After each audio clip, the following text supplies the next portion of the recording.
Come on in. We're here for another season cast assessment of Survivor. A new Survivor season is among us.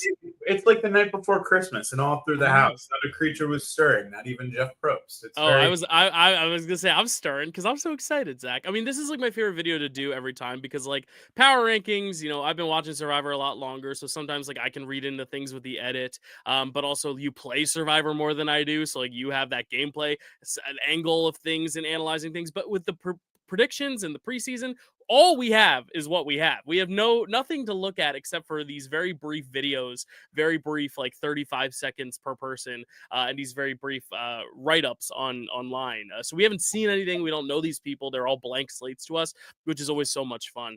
And it's just great to like kind of just like get a vibe of this season without any preconceived notions of like, oh, so Banu is on the outs, or oh, so that tribe is a disaster, or oh, Caleb's got charisma, he ain't making it past Murgatory, things like that.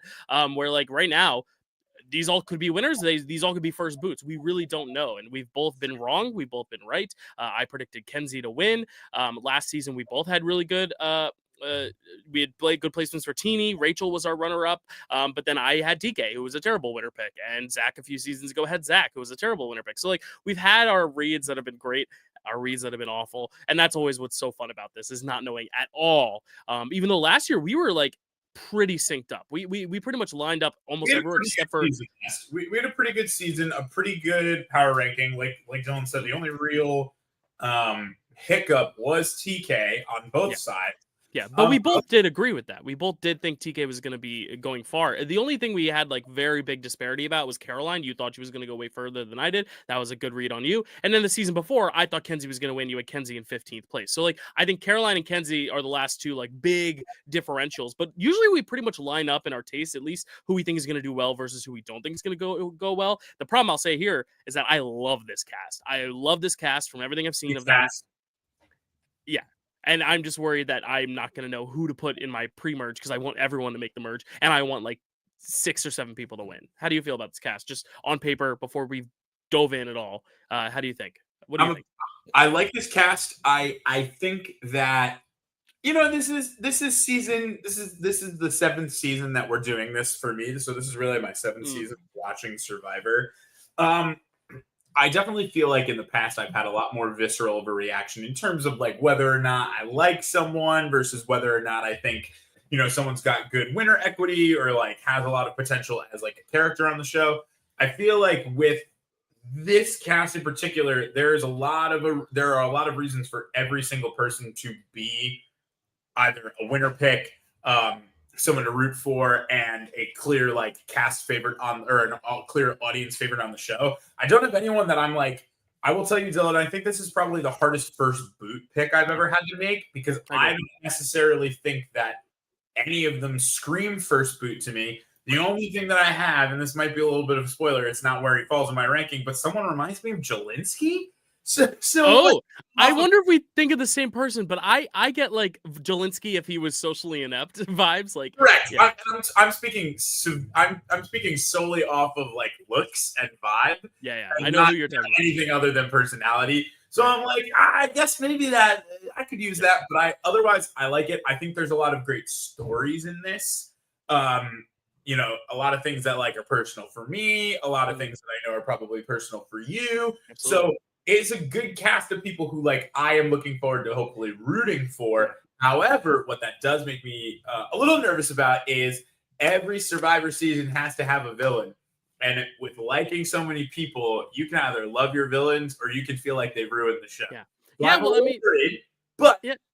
Could be good. Yeah, I mean, like with the villains, it's like Genevieve was a villain, and she was my favorite last season. She's my favorite of the new era. So, like, but you also have Rome, who was a villain and drive people nuts, and people love Rome. We love Rome. He was on our show in the comments, so we love Rome here. But it is one of those things where, yeah, it's definitely going to be interesting to see who the villains are because there are some people also who say they want to be villains, which is fun, but that always changes once you get out there. I mean, Gabe wanted to be the villain, and I didn't, but he wasn't really a villain. He was more just like he was cocky. Sneaky and cocky. Yeah, like I didn't ever get the vibe that Gabe was like a stone cold villain, at least not strategically. Like he always talked the talk, but never really walked the walk. So we might not have those. We may have those. We also have people who want to play honestly and want to play lovingly and want to be old role models, but it also changes too. You never know. So I think the best thing to do to predict a first boot this season is just like think about which tribe you think is the weakest, and then just that's really going to be but there's a lot of good strength overall. And I'm even like so right now, again, everyone, welcome. I've got a big old brand new setup. So what I was gonna say, can I zoom in for you? Just show it off Oh, a you little bit. can. Hold on. So welcome. If you watched the Pickle Awards, you had the ability to see from the other end, right? I've got a big old fancy monitor, great standing desk, and then behind I've got a monitor. We're at Tribal Council. We'll be at Tribal Council this entire time. I moved. Yes. I'm in a different apartment. I'm in a different Yes. place. But so what I'm doing actively right now while we speak is I am delineating on my list tribes, who falls into which tribe. Yeah, and when I'm not a color person, so like I can't tell that way. So I'm actively putting their like tribe name. And when we cover the contestants, we'll go 6 by 6 based on tribe. So we'll go through one tribe first and the second tribe, just so we can all talk about them in conjunction with one another. Another thing is like, yeah, like looking at a first boot, it's always tough because it's like you have a read on what tribes might be good, but we thought the tribe that had Jelinski and Q and Kenzie, I can never get them all straight. Tuku or Luvu, or I forget the name of their tribe, but those are both tribes that have existed. Right, but yeah, I know all the tribes that exist. I just don't remember which is which. But that purple tribe, Siga, might have been Siga. No, Siga was the green tribe. Anyway, I know I'm getting yelled at in the comments probably when you guys watch this back. But that tribe we thought was going to be successful. We thought, okay, maybe Jelinski or one of the or Jess might be a weak link there, but like that be pretty strong. And then we thought the tribe that had Venus and Randon and Soda and Hunter, we thought that was going to be the disaster tribe, and that ended up being the best tribe. So they never went to tribal before the merge. The only person they lost was Randon, who got medically evacuated. That was season 45 or 46. So we could run into that here, where there is, I think, on paper, one tribe that is significantly weaker than the other two.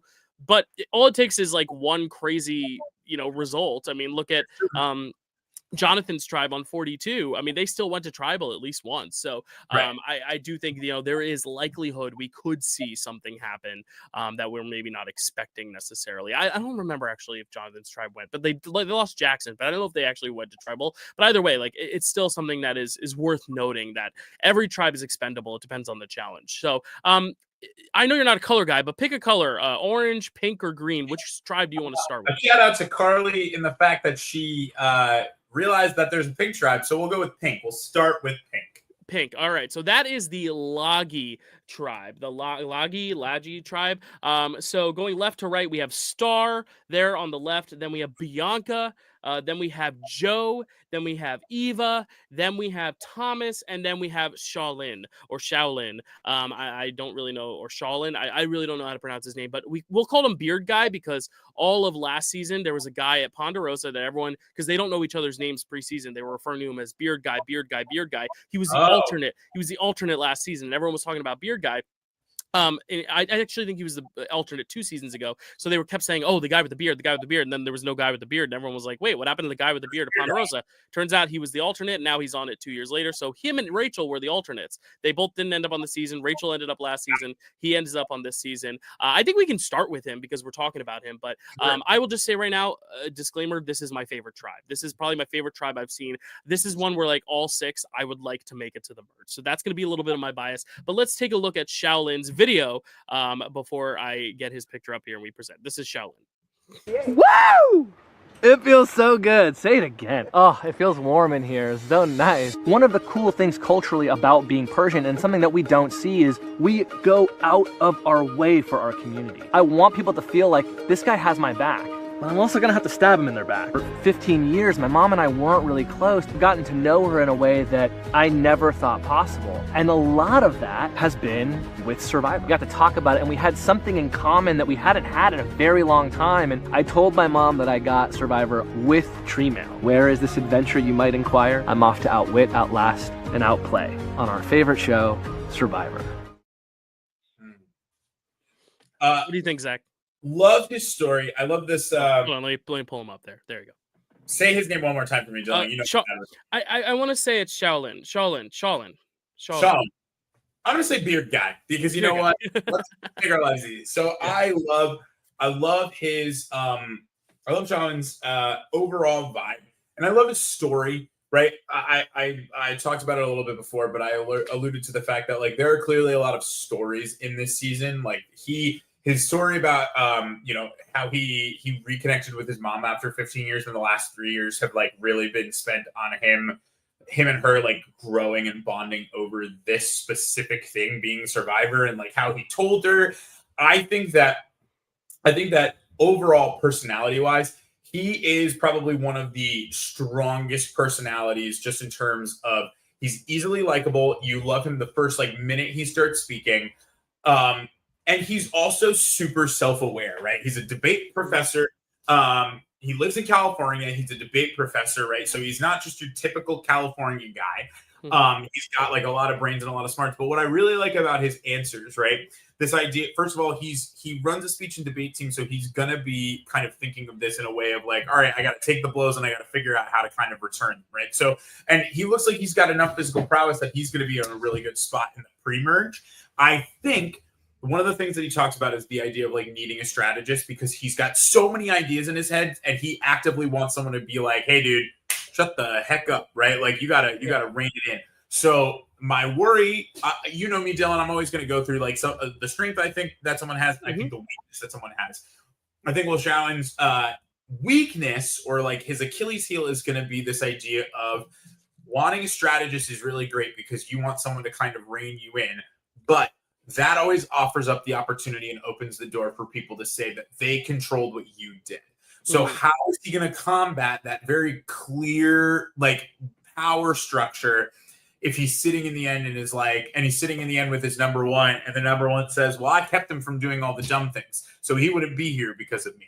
So I think based just like if I'm going off of what I think, I agree with you. A lot of these guys on this tribe, I'm a really big fan. I hope they make it far. He is someone I could see making it far and either getting cut really, really late because he's so likable, or sitting in the end and getting kind of beat out because he seems loyal. He seems like he wants to play with that person, and that person might just outsmart him. Yeah, no, that's a good point. I think the problem with him, if we're going to look at a downside, is that even just from his interview, I know he's good. Like he's good. Like you watch him and you're like, he's a good talker. He's going to be persuasive. Those are the types of dangerous people that in the new era, you cannot let get to Final 5, Final 4. So like I'm looking at like if his floor is making the merge, his ceiling might be the last boot before the finale, just because I don't know how you can get him all the way to the end unless he has a really strong foundation. But I think the thing with his whole tribe is that I think his tribe is the most even in terms of strength and in terms of vibes and personality. I think they have the best vibes and personality, like the Siga tribe. That was the tribe with like Ben and Charlie and Maria on 46. I think if that is the vibe of that tribe, he could have a coalition around him that it doesn't matter if everyone knows you're good because you're just so bound with loyalty. So I think that's going to be his strength. He needs to build that foundation before the merge, so that way when he gets the merge, even if he's targeted, he has the people around him to help him. Because right now, if I'm looking at the merge and he's there are only maybe 2 or 3 other names that I think I want to prioritize getting out, but then it's him. So his strategy should either be link up with the big threats and take out the younger, smaller, weaker looking people, or just bond with your tribe so hard that where like you're an unbreakable force come merge time. If he ends up being like this rogue kind of solo fighter, he's kind of a flip-flopper at the merge, he can't play that game, I don't think, because he's going to stick out and people are going to immediately want to target him. If he's doing any crazy maneuvering, he needs to have a solid foundation like D did. You know, D, everyone in the pre-merge was like, she's good, she's damn good, but then her alliance was so tight, no one could get a shot at her in the merge because Austin, Julie, and Drew were all protecting her. And I think that's going to be his biggest strength, because if he can make it to the end, if he's in that final 3, I don't see how he loses. But he just needs to get there, and I think it's going to be tough. Yeah, I agree with that. Cool. All right, so next we're going to move on to another contestant. We're going to move on to a Jersey girl. We're going to move on to Bianca. Here is Bianca. I grew up in a very large Italian Catholic family. I feel like Jeff was my Survivor godfather growing up.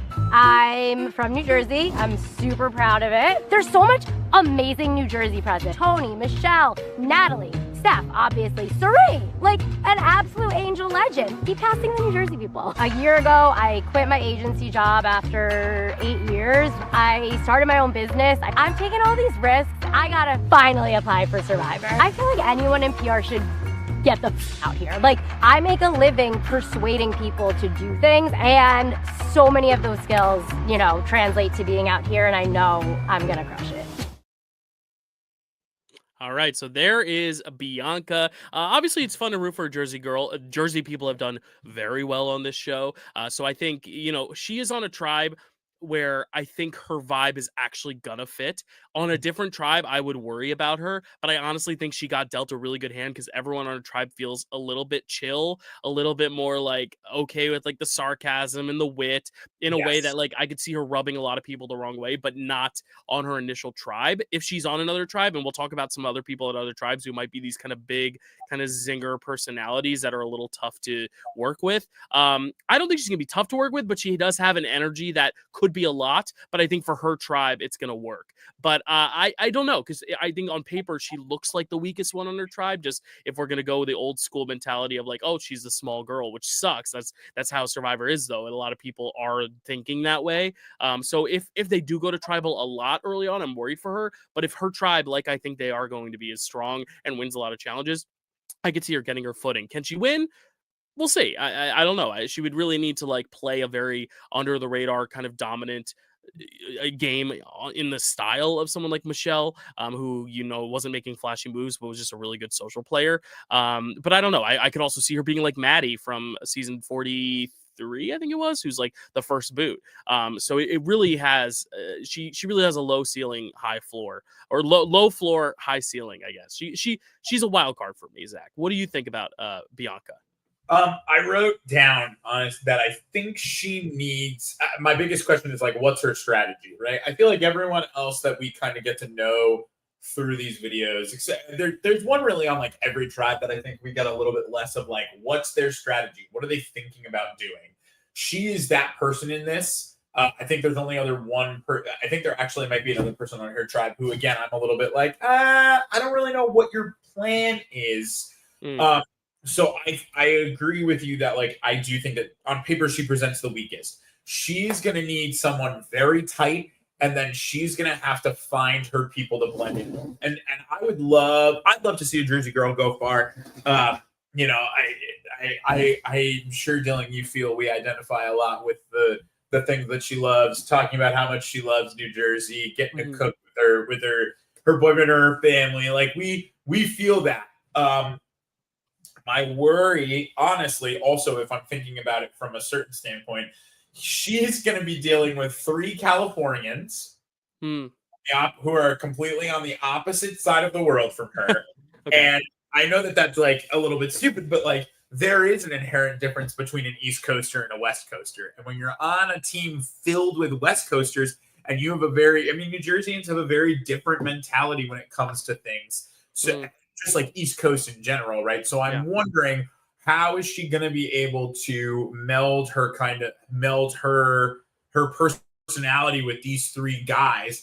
And on top of that, is she going to be able to really find a way to blend herself in with who is it? She's got Star and Eva are the 2 girls on her tribe. Eva. So is she going to be able to blend herself in with the 2 of them, or are they going to be too different, or are Eva and Star going to kind of move their way out towards the boys? So I can see her kind of getting lost in the sauce, as it in the gravy, in the pasta sauce, in the Sunday sauce. Yeah, but I don't want to watch her go early. I would love to see her, and I will say, Dylan, I think her team on the whole, or her tribe on the whole, has probably the best. Looking at it just from like a standpoint, looks to have the best overall physical attributes to them.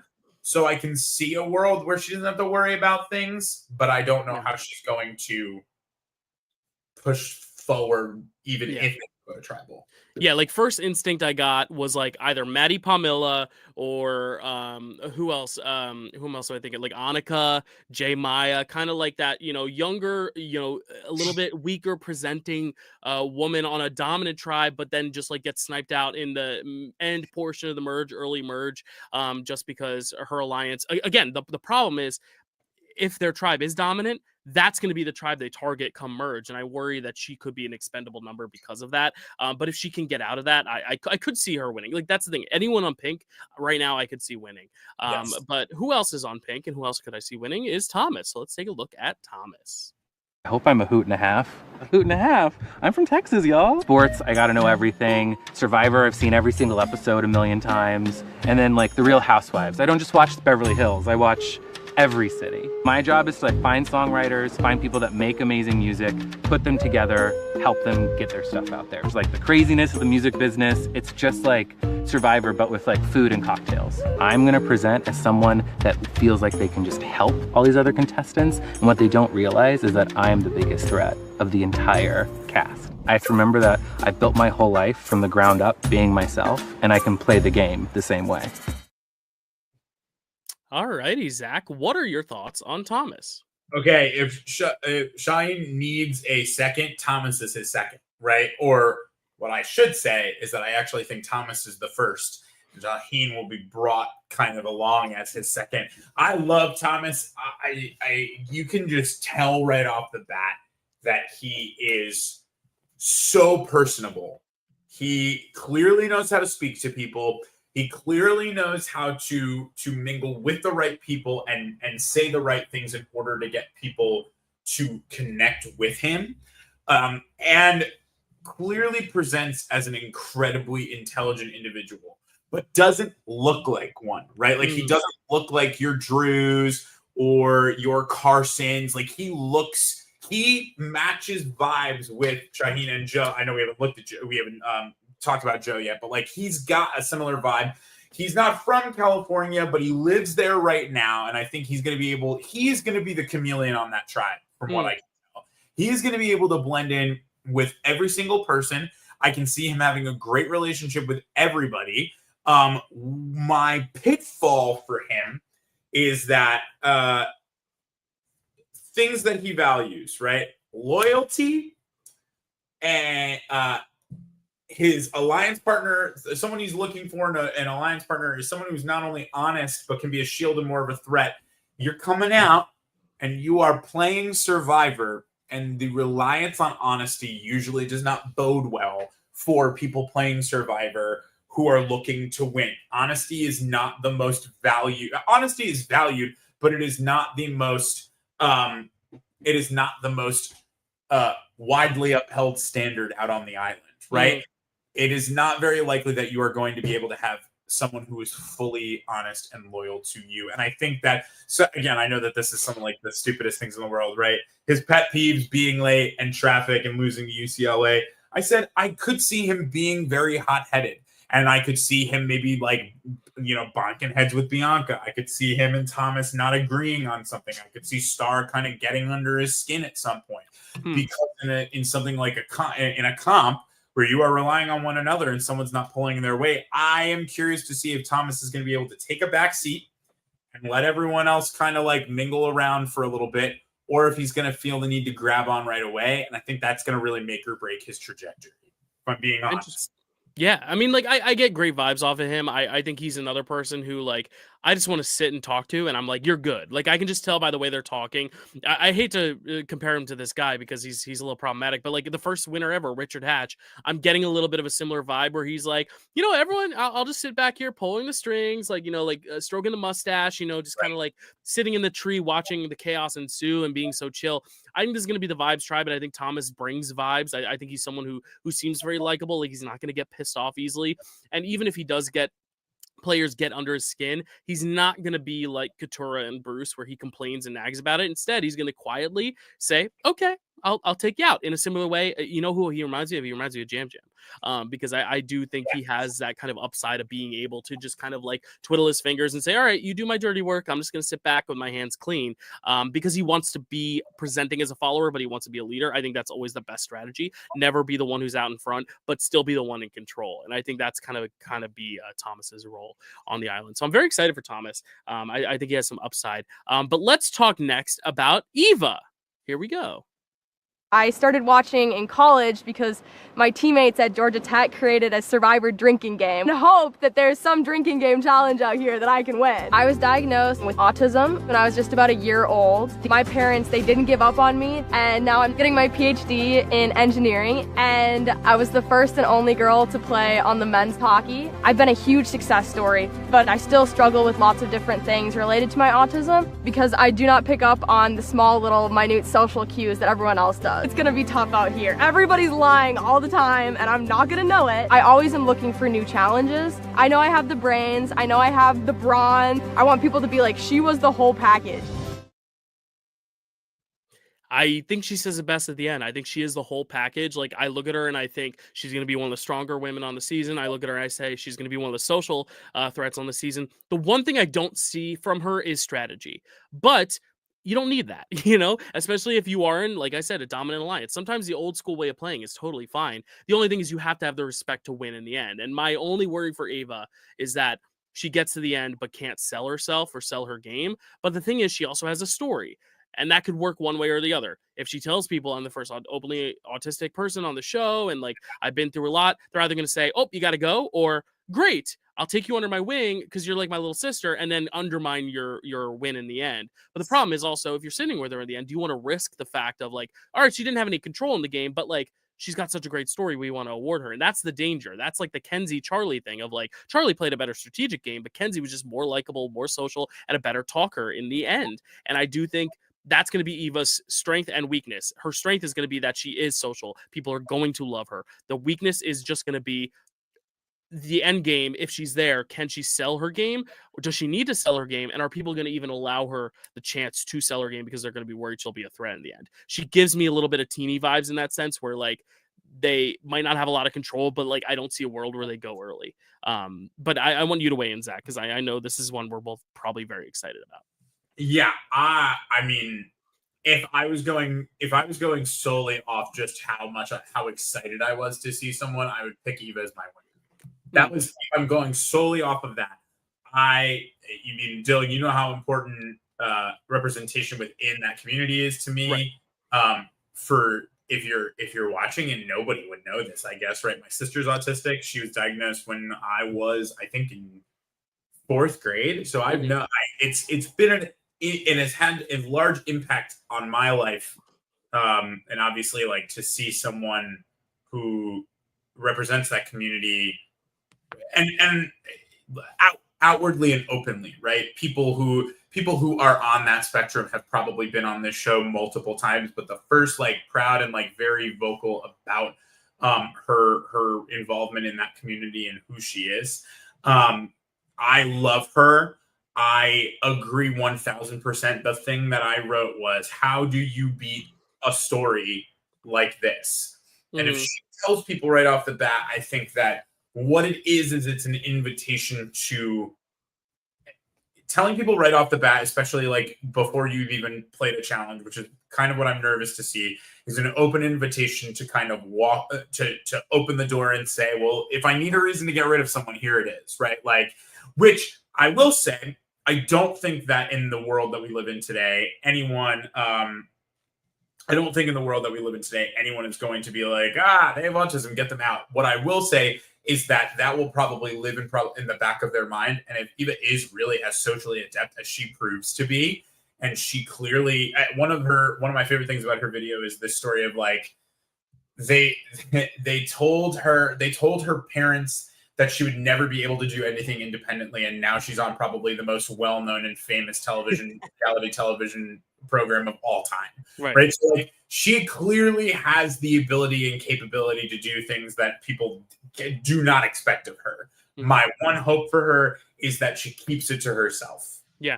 And honestly, I think she's someone who at the end like I said, like she could not play the best game, but she has enough of a story. And I don't want to say people should win because of their story, but people like you because of your story. You are able to bond with people. And I think she could win solely off of the social game. I just don't think, and I think she's self-aware enough to know she's not going to play a strategic game. My worry though is that she's going to be a second in command. And I just don't see if she's sitting there with Thomas or if she's sitting there with Joe or she's sitting there with Shaolin, these three guys who I think all have winner potential. I just don't see how she beats them unless they just feel like, maybe it's like they're burned by those guys because they played really strategic and they're like, F you guys, I'm going to vote for Ava because she's more likable.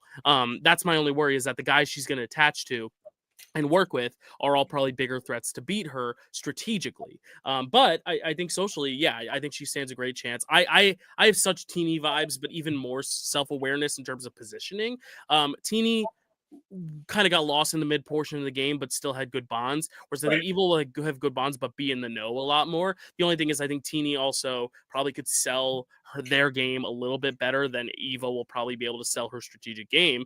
But like I said, you don't need to sell strategic game necessarily to win Survivor, and I think she could win purely socially.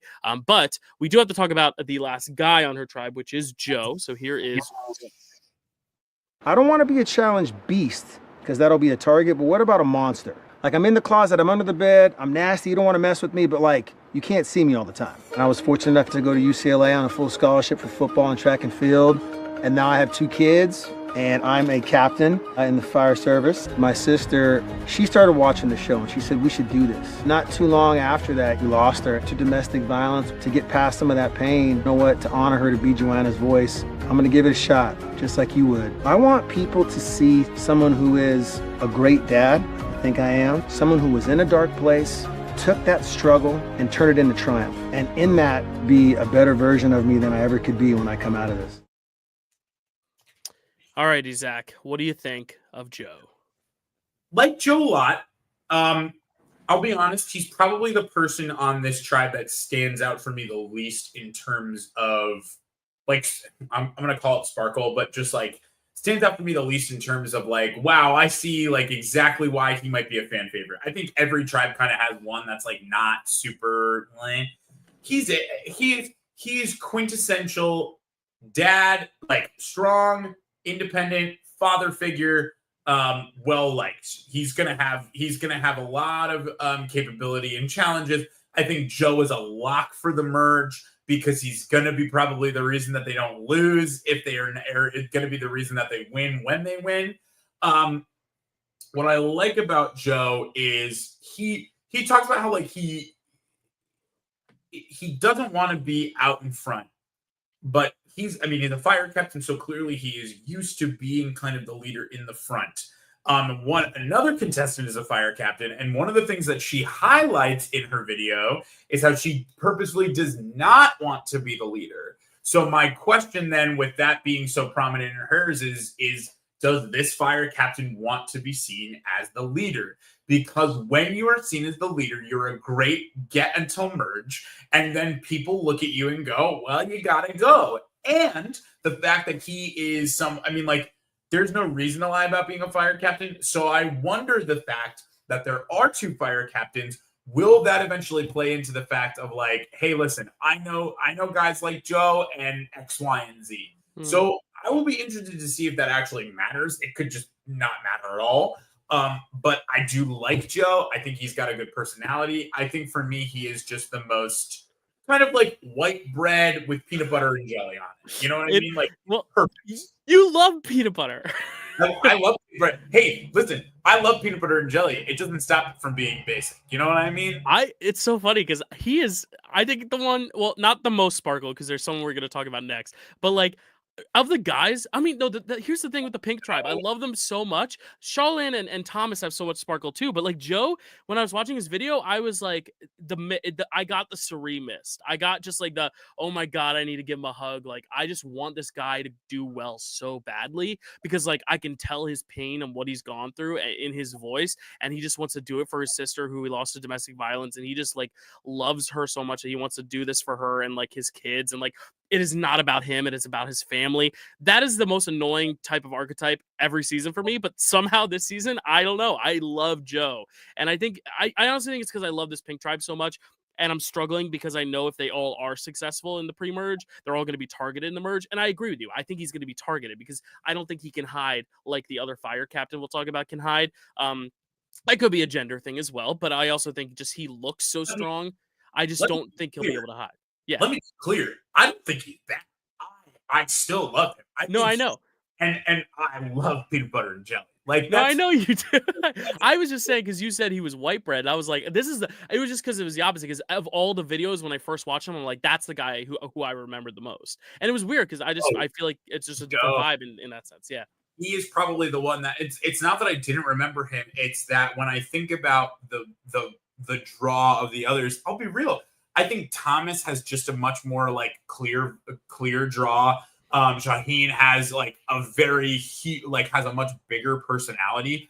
And one of the things to be really clear about and to remember is that like bigger personality doesn't necessarily mean better at the game or better suited for the game. In fact, sometimes it's the worst part of the game because you seem like a target.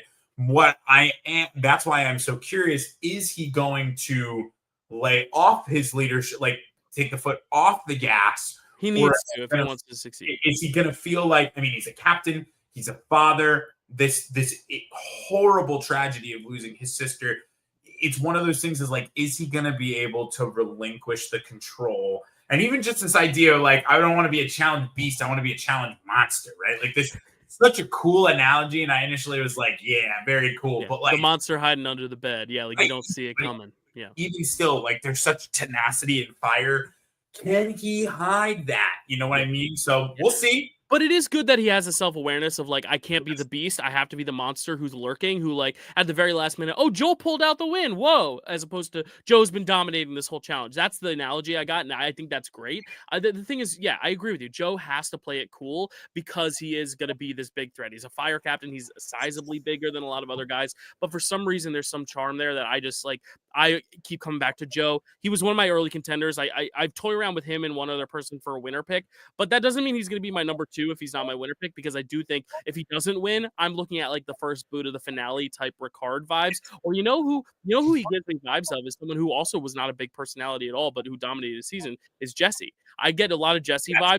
I could see him playing cool, for sure, and dominant, but also understanding that he is just such a big threat that unless he does win out at the end, I don't see how he gets to the end. But if he gets to the end, for me, based on the video, I'm like, I don't know how you couldn't award him the win. But there are also 6 or 7 other contestants that I feel that way about. If they're in the end, I'm like, how do they not win this game? That's why it's also tough when we do our rankings, because you also got to kind of predict who the GOATs will be. Because right now, I could see right now all the people we talked about. I see Shaolin, Joe, Thomas, and Eva all as serious winner contenders. You know what I mean? So that's just where I'm at. But I think I'm a little more high on him than you are in terms of win potential. But I'm glad we both like Joe. But rounding out this tribe, we got to talk about the star of the tribe, if you will. So let's look at Star. Do you think you have what it takes to be on Survivor? I looked up, I looked down, I looked to the left. I said, Jeff, I do think I got what it takes to be on Survivor. I'm not taking nothing for granted. I did semi-pro for a little bit, and then I found my calling with sales. I actually want to do this to leave something for Silver Mars and to show him, hey, you see me, sir? That's me, oh. Just by watching me do this, it can only open up so many doors for him to imagine. Chase your dreams. That's the name of the game. Is this island having game? For sure, for Jeff to have my number on his speed dial. Okay, keep it. I will never change it. I will keep it just for you.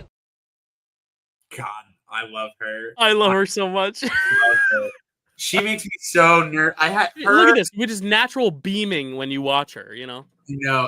Her and another person, I'll start, I guess. Her and another person make me so nervous because I love them so much and I just don't want them to lose. Because I just love I love her personality. I remember watching him being like, who are you? Like, just what are you doing? And right off the gate, she is her personality is so big. For me, and I just sort of alluded to this, right? What does she bring in order to move forward with a group of people, right? Because in the realm of like a jam, sometimes you don't need to be good at strategy, or sometimes you don't need to be like the brain of the operation. You just need to be the person who you just need to be the person who brings people together. But then I remember that she's also she pivots so fast from like I played basketball and I played semi-pro, and then I found my purpose in sales, which might be the first time I've ever heard anyone explain sales like that, which is pretty damn impressive. I just don't know where I think she's gonna land.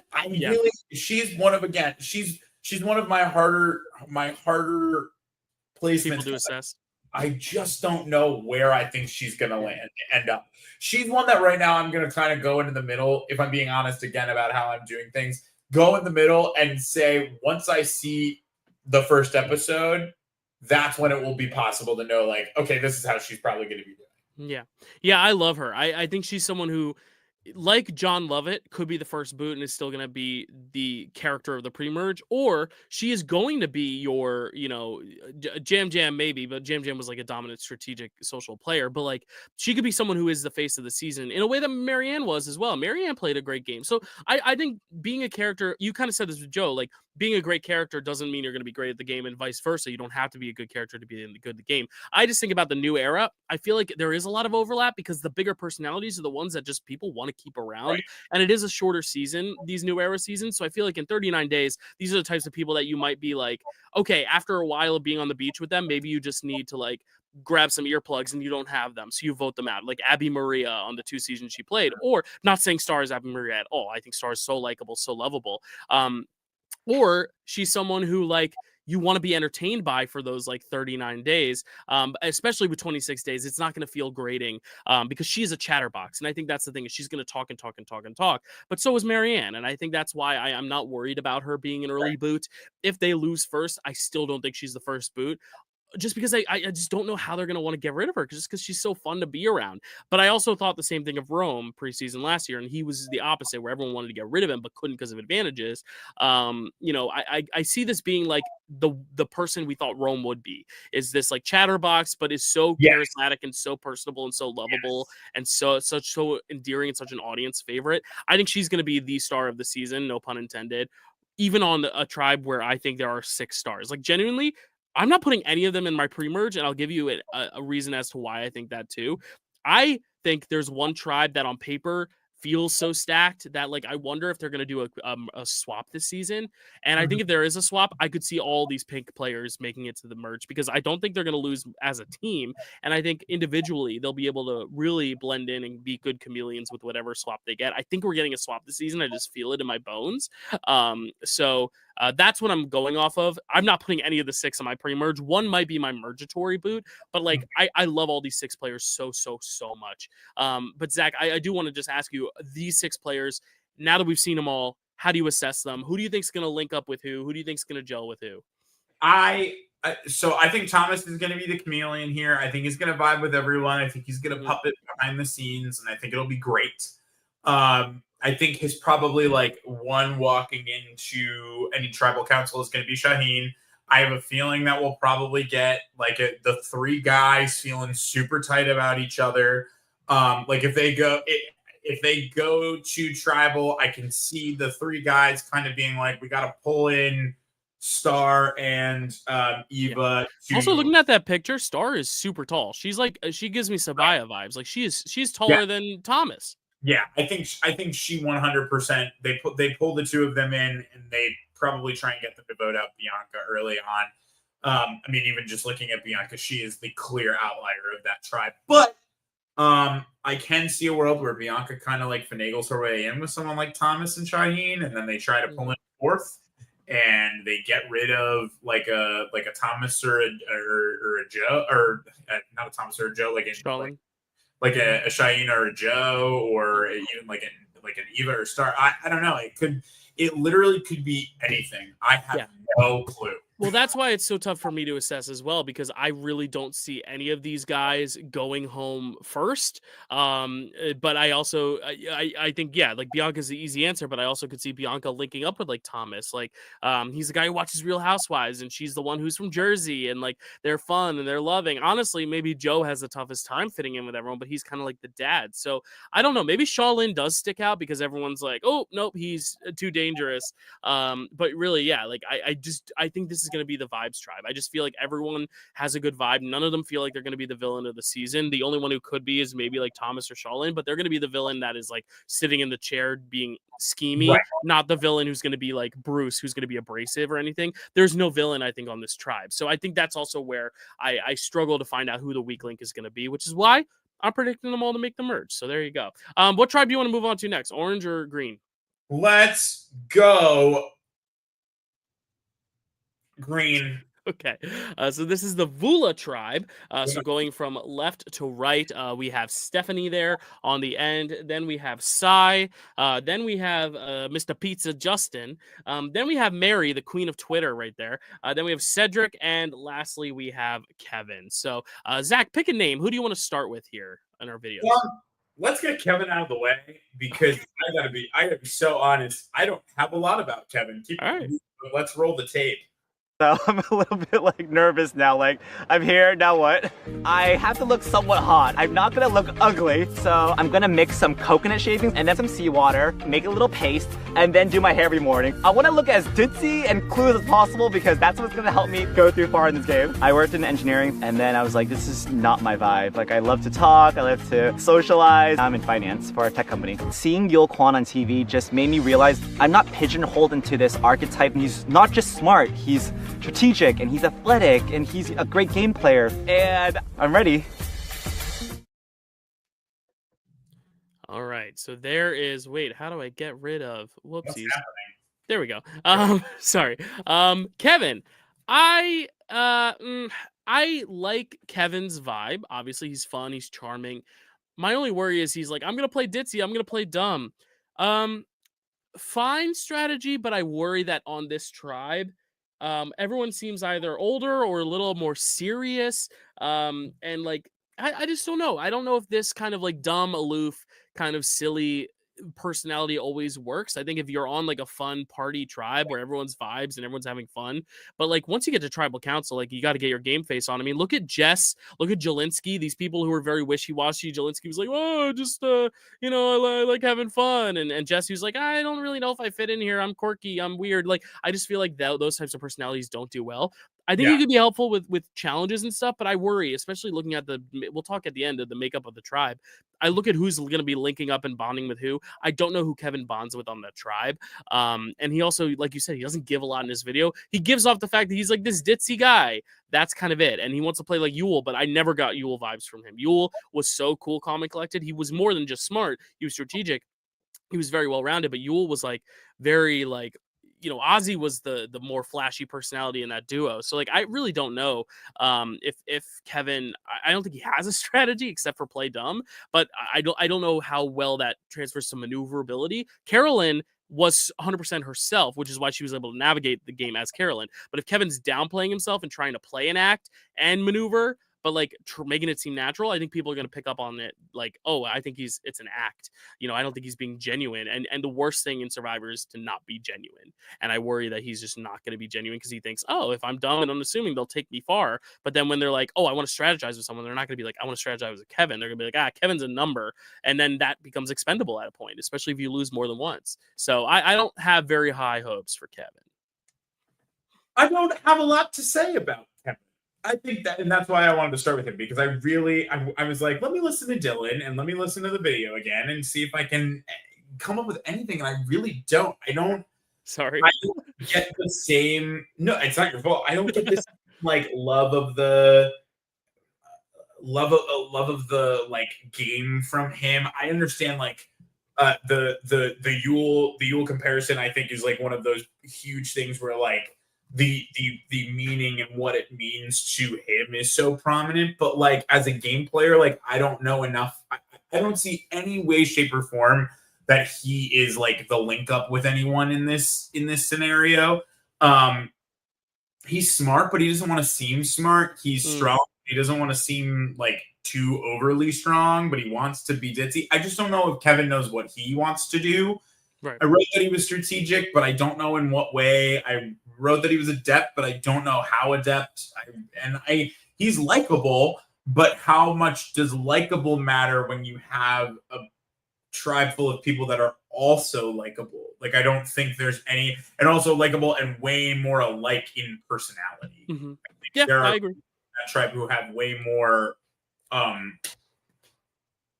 words, way more in common than he's gonna have with anybody else. Yeah, I think he's gonna be like, oh, look at me, I'm so funny, haha, and everyone's gonna be like, okay. We're all funny, so you need to try something else. Yeah. Let's go to someone who 100% knows who she is, has 100% confident, and that is Sai. Let's watch Sai's video.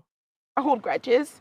That might be something I'm gonna have to work on. I was raised by my mom and my grandmom, so I've only been surrounded by strong, resilient, independent women. Because I didn't grow up around a lot of soft people, so it's really hard for me to kind of understand people who are super emotional. Anything that's here is gonna come out of here. The reactiveness is something I need to learn how to pull back. It's gonna be really tricky for me. I had so many teachers in high school try to tell me I was the worst writer ever. I was like, I gotta prove you wrong then. I went on to get an Associated Press award. My mom told me I shouldn't do Survivor. And look at me. Look at me now. Hi, Mom. You want to talk about, this is it. It's it again. Here's the other one. I love her. Oh, okay.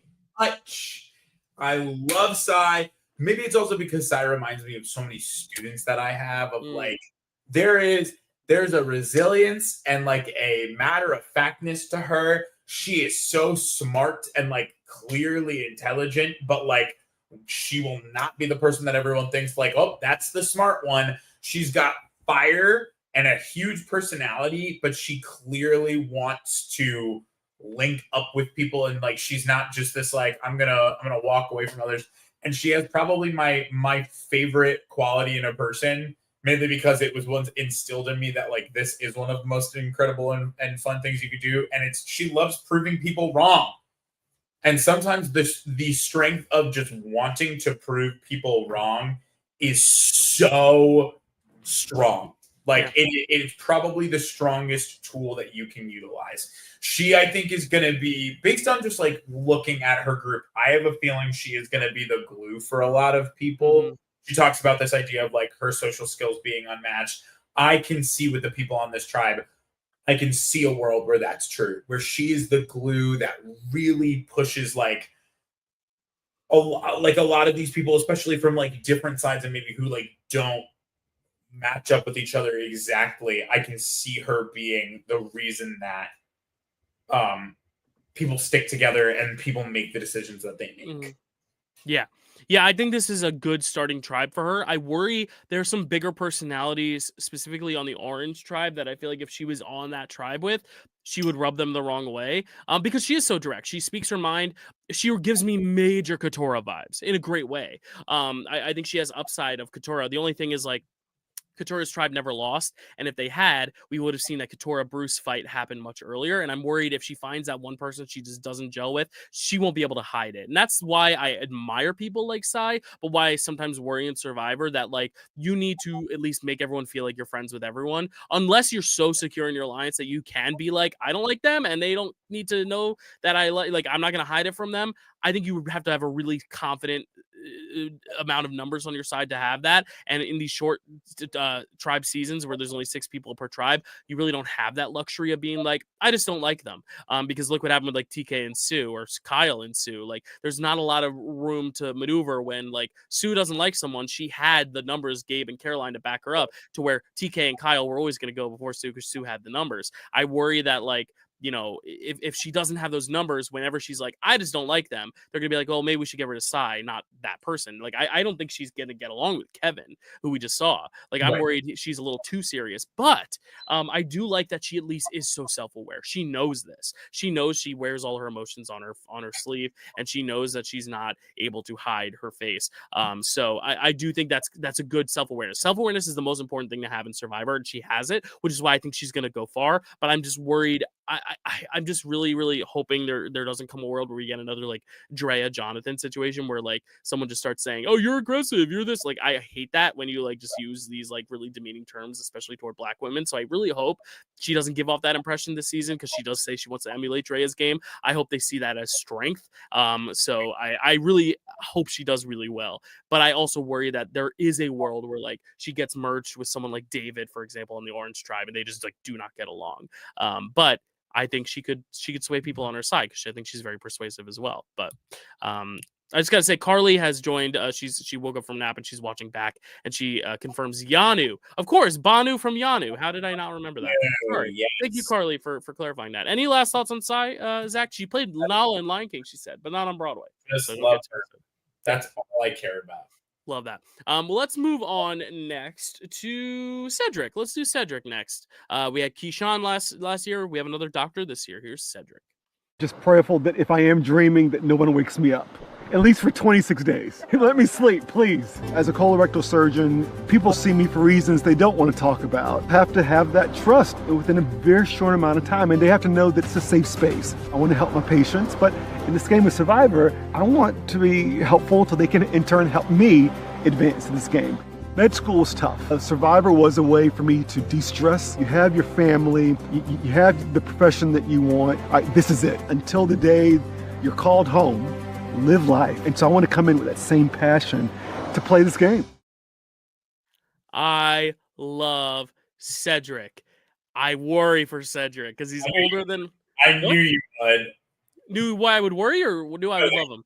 That you would love Cedric. Yeah, I mean, he wants to play the game like Earl and like Suri, who are like, if you need to emulate your game after a winner and a non-winner, those are the two. But my only worry is that he's older. If he can jump that hurdle, and we've seen older people do really well, but we've seen older women do better than older men. So I think if he can jump that hurdle, like, he's not going to be annoying people. He's going to be very chill, go with the flow. There's already people at Ponderosa saying they get good vibes from him. Like, I would love to buddy up with Cedric on the island, because I would never worry that he would cross me. He seems like he's going to play a loyal game, but he's also someone who's strategic enough that I could at least bounce ideas off of. Like, if I'm looking for an ally, I'm worried that Sai might, be a little too open. I'm worried Kevin would not take everything seriously, but I could trust Cedric with my secrets. Like, I feel like I could tell him my secrets and he would be able to keep them. Like, I would want to align with Cedric. Do I think he can win?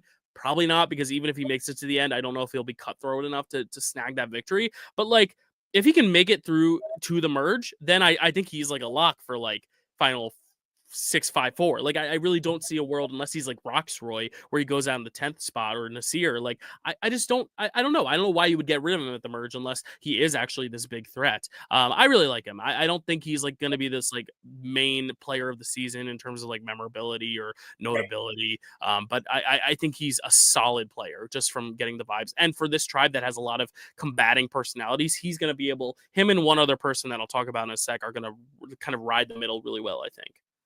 Is it Stephanie? No. Oh. There's someone else that I think he could link up with, and they just are the vibe people, and I'm very excited for that. We'll get there. I guess it's not Stephanie. I know who it is. Maybe I don't. Anyway, I like Cedric a lot.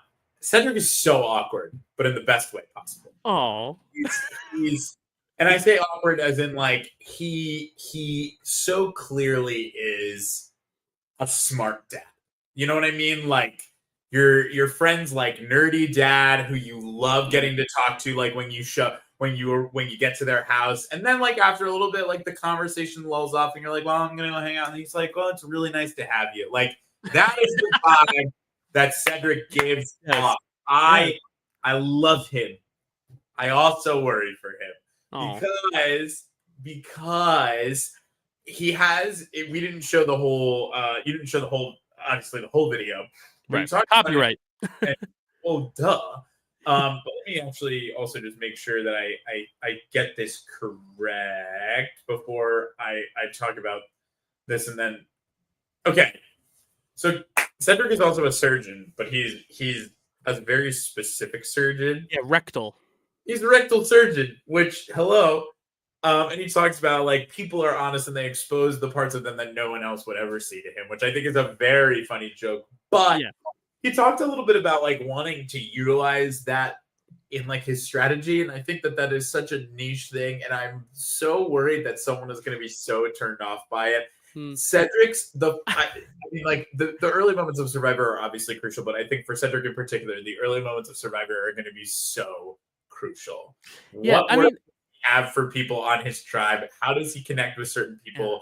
Are they gonna buy into it? Do they like how like kind of nerdy, awkward, and fatherly he is, or is that something that's gonna be a turn off to them? yeah. Well, But there have been sex doctors that have done the show, and it's always kind of funny at first. It's like, you're a sex doctor, but I agree. If he keeps bringing it up, he's like, well, when one time I was given a colonoscopy, like that's gonna be a problem. But I don't know if he's gonna talk about it too much. I liked it though I don't as know like either.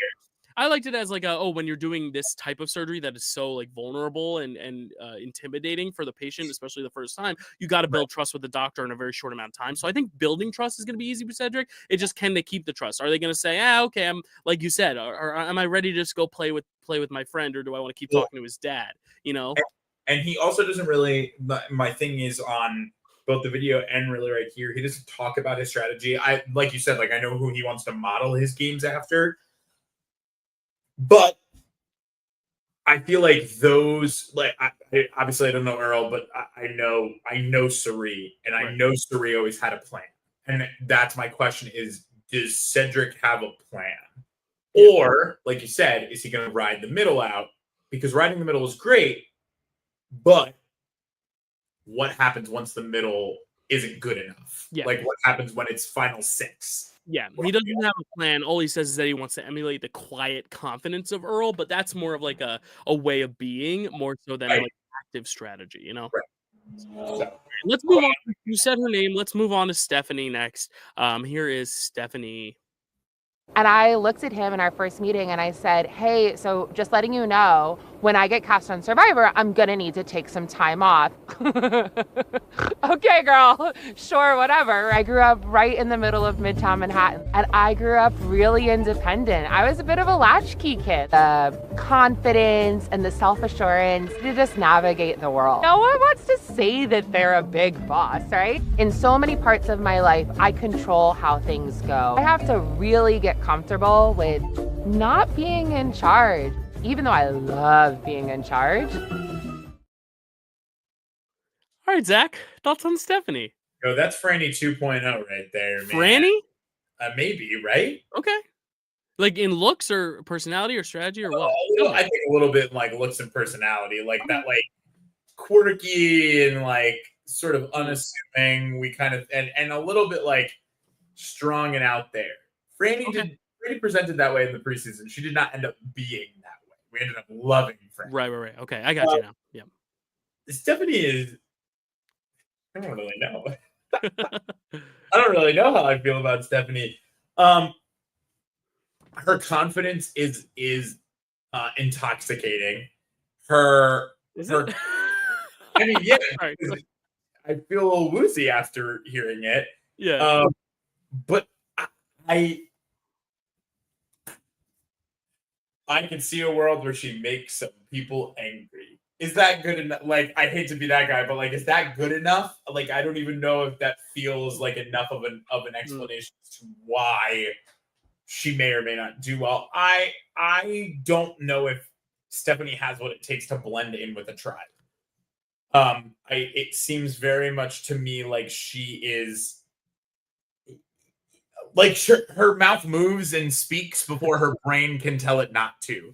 And that is just not something that you can really survive off of in this game. You can't really get away with that. And that's going to be a big part of the beginning part of the game. And just like, what? Yeah. Well, I feel like her and Kevin got a bad deal in terms of their tribes, because I feel like she is someone who is very much like, needs to be on a tribe that is all quirky, cool, like zany personalities. On her tribe, she has Sai, who tells it how it is. Cedric, who's he wants to be quietly confident. We'll talk about Justin, who's a little bit more quiet. Mary, who we'll get to in a sec as well, has more of a chill vibe. Her and Kevin kind of stick out as like kind of the bozos in a fun way. Like, I think it's gonna be fun for the audience. there's two types of players I see her as. One who got 4th place, one who got 18th. So I don't know where to land her, because the 18th placer she reminds me of, aside from the quit, is Hannah Rose. She reminds me of Hannah Rose, where she's just going to be like, kind of like make bonds, but be just a little too out there. But the thing is, Hannah wasn't going home that day. She quit. So like Hannah would have still probably done well had she not quit. She might have been out in the next few rounds, but it was supposed to be Emily that episode. Right. The other person she reminds me of is Liz Wilcox, who like not as quirky and as zany as crazy, but I could see her. She's like, who doesn't like to be the boss? She's snorting when she's laughing. Like, she is someone who you look at her picture and you're like, she's gonna be just like the pretty blonde, quiet, she like the Sierra type or the Caroline type, but then you hear her speak and she's so quirky and zany and like snorting when she laughs, and that's the type of player that either goes out super early or makes a deep run with no win equity. I think she is one or the other. I think she's either in our finale as the GOAT or she is the first one out. That is where I'm at right now. I would agree with that. Yeah, we'll see. I want her to do well because I like her a lot, but her and Kevin both are like, oh, I'm worried they won't fit in with their tribe, but we will see. Let's move on now to someone who I talked about being a little bit more chill. Bianca brought us to New Jersey, but let's go deeper. Let's go to the pizzeria with Justin. I'm hoping they see me as like the goofy, happy-go-lucky, fun-loving kid who has a lot of hair. We have an Italian restaurant back home that I now am the manager of. I don't want to brag, but I make the best pizza. We've made the best pizza all our lives. I'm doing those deliveries, 40 or 50 pizzas at a time, and that's kind of been my strength training. So I want to see how that translates out here, because I feel like I've had a weird path. I used to work in the state house at like the highest levels of state politics, and I went to Yale and I studied political science. I planned to go to law school, but my mother got really sick about 4 years ago with leukemia. She couldn't work anymore, so I step in. I'm gonna play this game for her. Just give her a big check and just say like, Ma, for the first time in your life, you don't have to go to work tomorrow. You're all set. I think with better Jelinski. I was gonna say that I knew this is the one you thought was gonna be like Jelinski, but let me just say this is Jelinski if Jelinski had it together, and if Jelinski was not as talkative, and if Jelinski actually could be the dark horse to win the season, because I think he is the dark horse to win the season. I'll tell you why. He is so chill. I don't see how anyone is like, ugh, he's driving me nuts. Let's get rid of him. I think he's someone you want to have around, you want to talk to. He's super chill. He's not someone who I look at and I'm like, oh, I'm terrified of him in challenges either, especially on this season with a lot of big alpha male personalities. He's not going to feel that way, but he's still going to be a good enough challenge asset that no one's going to want to get rid of him either. He reminds me of Kyle in that sense, where Kyle became a threat after he started winning immunities. But until then, no one was like, oh my God, Kyle's scary. It was, no, TK is the big brawn of the tribe. Gabe is the big brawn. It wasn't until Kyle started winning. I think Justin has serious winner potential. The only problem is I don't know if he has that killer instinct to sell it in the end, which is why he gives me, of anyone else, Ben vibes. Ben made it to the finale with ease, but he could not sell himself. He reminds me of Ben 2.0, and I cannot wait for him because he is someone who is... I looked at the popularity polls that they run on the Survivor fan Twitters and stuff. He is ranked number 18 right now. And I don't know why. Maybe because he's just giving the least impression because he is so soft-spoken and he only has one thing, which is the pizza thing. But, like, I hear him, that Boston accent. He's going to be cool. Yeah, just, like, kind of go with the flow, man. I lift pizzas. I'm not very athletic, but, like, I deliver a lot of pizzas, so I got some muscle. Like, I just love him. I love him. I think he's going to be great. I cannot wait. I don't think he's going to win, but, like, dark horse, if we're gonna have like just a social winner kind of come out of nowhere. I love him. I love him. I mean, I like him a lot. The Jelinski thing was crazy because he showed up on the screen and I was like, Jelinski. Right. I agree. But he's so much more enjoyable to like just hear his thought process, right? His whole story with his mom and this way he is the perfect blend of street smarts and book smart, right? Like this idea of like he helps run the business. He's just a guy who slings pizzas, but there's such like a depth of knowledge and a depth of intellect to who he clearly is as a person. And I think what's good is that that's going to be something that's severely underestimated with him for most of the season, right? I could see him having a Ben and having a Ben run and getting back into the final three, but actually delivering it because he's got not that Ben was not a smart individual, but Justin has clearly got like a drive to win and a reason to win. And I always felt that was the thing that especially in these past seasons. It's why I feel like there's a couple people who we haven't even talked about yet who I don't feel like are good winners, because I don't think they're fighting for something to win for, right?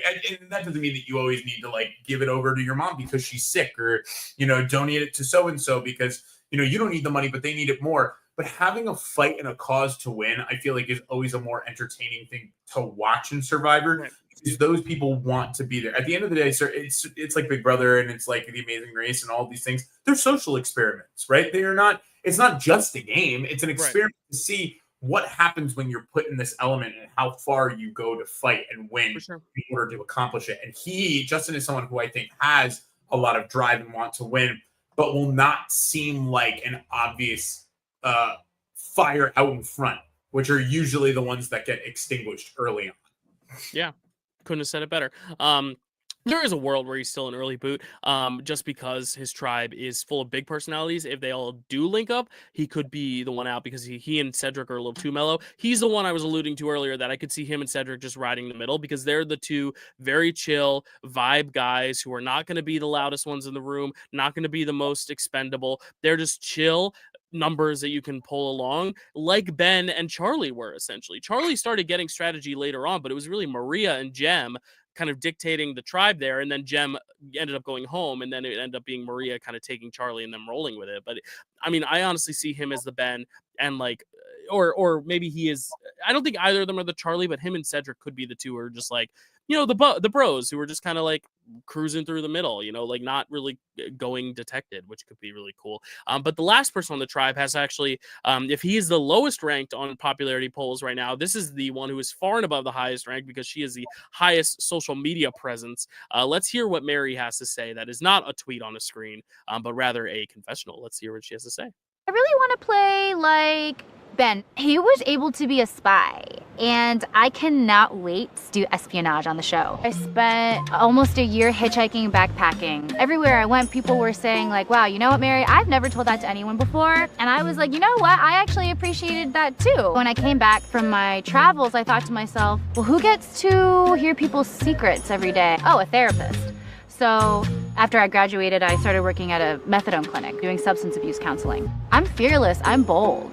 I'm someone who really just doesn't care what people think about me. I do my own thing.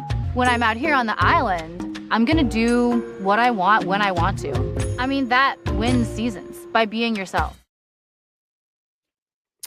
What do you think of Mary, Zach? I like Mary a lot. I don't necessarily. How do you want to do espionage? Well, Ben, just for context, Ben would get up in the middle of the night looking for idols. Oh, for sure. I get it. How do you? I always feel like who is playing to have the experience of Survivor and who is playing to win Survivor. You know what I mean? Yeah. I feel like that's also that's sort of my Star thing too. Is that like I love Star, but I feel like Star is just playing Survivor. And someone like Justin. I keep calling him Jelinski. Someone like Justin is there to win Survivor. Same thing with like Cheyenne and Thomas. Joe, Thomas, yeah, like all those guys. They're there to win Survivor. Mary feels like she's there to play Survivor. I see a lot of merit in the fact, that like she absolutely is approaching this with the idea of like she's easy for people to tell their secrets to, so like she wants to be that person who kind of like is obviously available, and people are just like, oh, I didn't realize that we were going to be as close. And I think that will work for her for a good period of time, but she doesn't look like she's going to be the person who's most helpful in challenges. She probably will not be winning out at Merge if she's there. So she eventually seems to me like someone who will be easy to pick off when they're all together, but probably someone who is useful during the pre-merge phase, right? She's probably going to be a great person who people feel good and comfortable with. And so that's not the person you're getting rid of. But I don't feel like she's there to win. I really do just feel like she's there to have the experience. And that's great and totally fine. But that's just not what we're talking about. Yeah. Zach, Mary is my winner pick if she was on Big Brother. 1000%. I've always said Claire always felt like she was meant to play Survivor, not Big Brother. Mary seems like she's meant to play Big Brother, not Survivor. Or yes, yeah. Because when everybody is an option, it's a lot easier to push someone like Mary to the front of the options. When you only have two people as options and you're someone who's good at kind of being everybody's comfortable, like security blanket, you move so easily through Big Brother. She gets third, second, or first place on any Big Brother season. Honestly, she reminds me of how I felt about Rubina last season. And Rubina, aside from her showmance, she was only targeted for her showmance. She cruised through that game and got fourth place. Like, I really think she could play Big Brother well. I don't think she would be bad at Survivor. I think she'll do well. I just don't think she's going to win. I think she's someone who is going to be a big personality. Twitter is going to love her. She's going to be one of Twitter's faves. But I see a point where she just ends up being an easy number to take out. I don't even think she's going to really necessarily be a power player that they're going to want to be threatened of and take out. I just think sometimes you get into those votes where it's just the easy person to pick off. Not that she's ever going to go down without a fight, but I just never get the vibe that like she'll be the dragon to slay, but I also don't think she'll be the one slaying it either. She could be sitting in our final three, honestly. So that could be another thing where I could see her being maybe a few vote finalists or 0 vote finalists. But for me, I'm getting like fan favorite Merge Boot, or not Merge Boot, but Makes the Merge is on the jury. But we will see, because I really like her and I want her to do well. I'm rooting for her on anyone on this tribe. Her and Justin are my two favorites on this tribe, and Cedric, I would say, those three. But we'll have to see with Mary. But let us look at the tribe now that we have covered them all as a whole. How do you see the dynamics shaping up, Zach? Because right now, like I said, I think Cedric and Justin are going to get along well because they're the most chill. I also see Sai and Mary getting along because they both are like, oh, we tell it how it is. You know, we are speaking directly. We speak our mind. You know, we're not afraid of who we are. And then there's Kevin, and then there's Stephanie as like the oddball. So I think there's an even three pairs of duos. It's just what duos link up and which don't. But also, I said Rome and Asia were going to be a duo last season, and they did not work together at all. So I could be way off. But what do you think in terms of this tribe? Who do you see working with who? Who do you think is an obvious like outlier, or vice versa? Who do you think runs this tribe? I think Stephanie's probably the outlier for me. I mean, Kevin's definitely an outlier, but he's assisted by the fact that he hustles. He's going to be a physical player. Yeah. I think probably I can see a world where Sai and Mary kind of run the tribe from a standpoint of Sai is passionate and has like her kind of like outward moving momentum in the front, and Mary kind of just has a good in with everyone. I think that I don't know if you were alluding to it, but like I think this tribe probably seems weaker than the other two. This is the weakest tribe on paper, I think. So I think if anything, your swap theory is right, because I think that I don't see a world where they don't get rid of Kevin because they don't know how he links up with other people on this tribe better than they link up with each other. Like you sort of were alluding to. I think Mary's in good with everyone. But so I think they'll probably have to swap, because I think they get rid of Stephanie first, and then I think they want to get rid of Kevin, unless the girls try to turn Kevin on, Justin or Cedric. But I just don't know why they would do that. And again, we don't know anything until we watch the season. So we could be totally right with that assumption, and we just don't even know. Yeah. All right. So yeah, we don't really know what to gauge off of this tribe, but I think this is going to be, I'm not going to call it the hot mess tribe, because I think another tribe is going to be a personality clash hot mess. But I think in challenges, this is the most expendable team. I think they're going to struggle the most in challenges. But this next tribe, the orange tribe, which we'll be talking about, is the one that I think is going to be the hot mess tribe in terms of the personalities. They give me Nami vibes, where I just don't think they're going to get along. But we'll talk about it in a sec. This tribe has, going left to right, we have David, then we have Camilla, then we have Kyle, then we have Mitch, then we have Charity, and then we have Chrissy. So we are going to start with some good, sweet Charity. Here is Charity. Sweet Where Charity. Good Where's one. her video? Do I not have her video? Oh, I do. Right here. I can't have my flight attendant face out there. You know, when someone goes into the bathroom without their shoes on, and I will just openly be like, I'll get voted out first.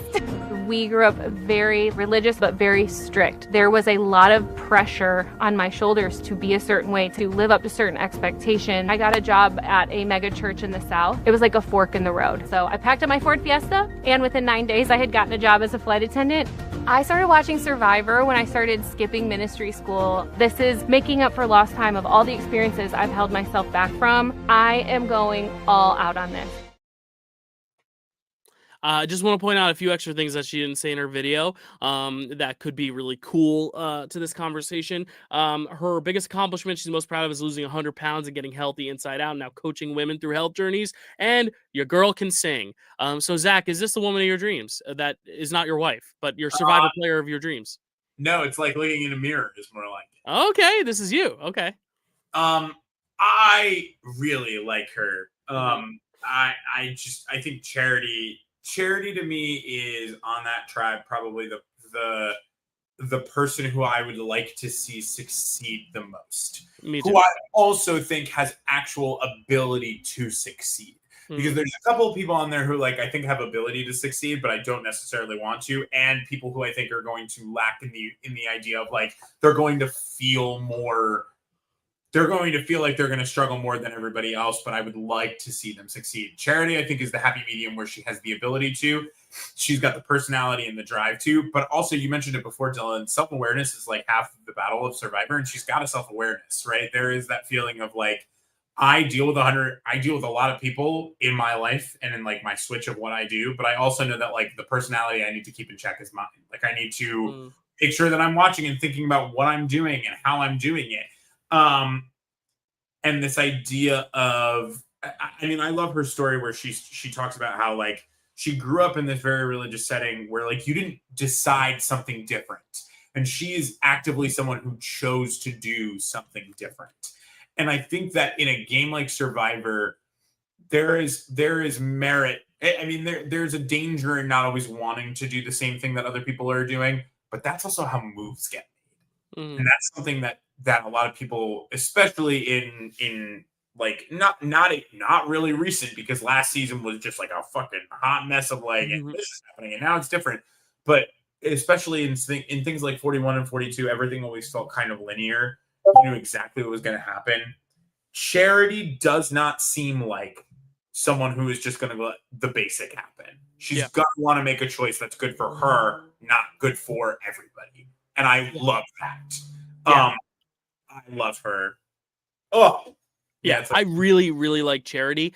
The only worry I have for her is that I think if you look at all the women on the cast, she looks the most physically imposing probably to the other women. Her and Star are probably the most athletic women on the season, if I had to guess, and maybe the fire person, which we'll talk about in a sec. But I do think, you look at her, you see the tattoos, you think she's going to be almost a little bossy, a little hard-edged, but then you hear her talk and she's super sweet. She's super just open and relatable.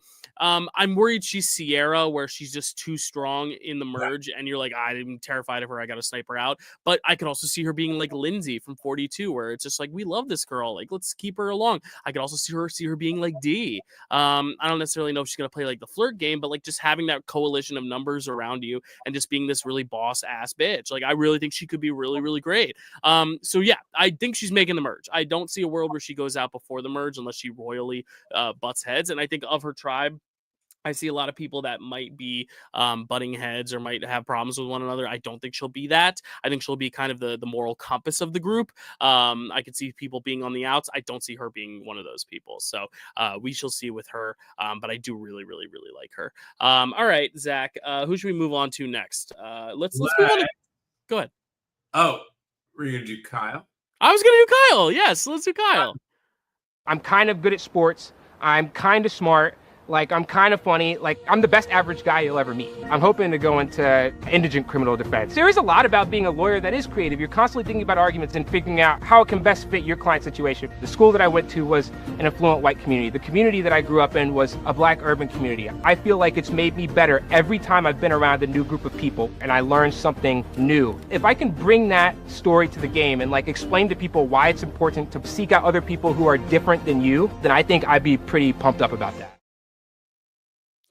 Yeah, so Kyle, there's always a contestant every season where I'm they're just so good on paper, but in being that, you're just very vanilla. And like, I'm just like, okay, like he of everyone this cast is the person that I'm most like, he's a PB&J sandwich where I'm just like, okay, he's there, he's great. But I also felt that way about Charlie. And Charlie ended up being a real breakout star of that season. But I did think Charlie was just kind of like, all right, he's a smart kid. That's kind of it.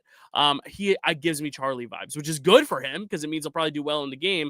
My only thing is like, am I going to be rooting for him? Because I do think he's going to be probably one of the more boring people, but I'm also willing and hoping to be surprised because I do think he clearly is going to be good at the game. Like I don't see a world where he's a flame out. And I think, again, on his tribe, him and Charity, like I said, are going to be the two who I think are the most even keeled, the most calm, cool, and collected.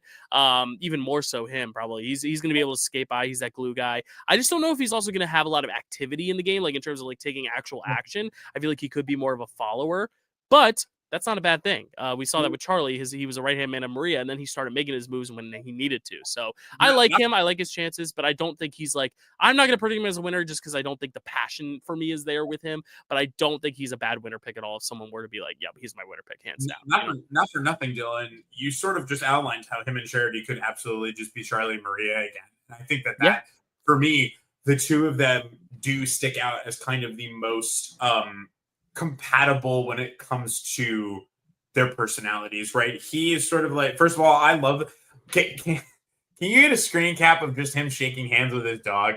I think that's the funniest thing in the entire, when I watched the videos to study and like just kind of catch up on all of them, I went back and I watched that moment and I just paused it and I was like, what's happening here? I don't know what he's doing. And I like it a lot. Yeah. But I do think that like their personalities are probably just the most compatible. This idea of like, I'm not great at anything, but I'm good at a lot. Like, yeah, it's the Sam thing, the glue guy.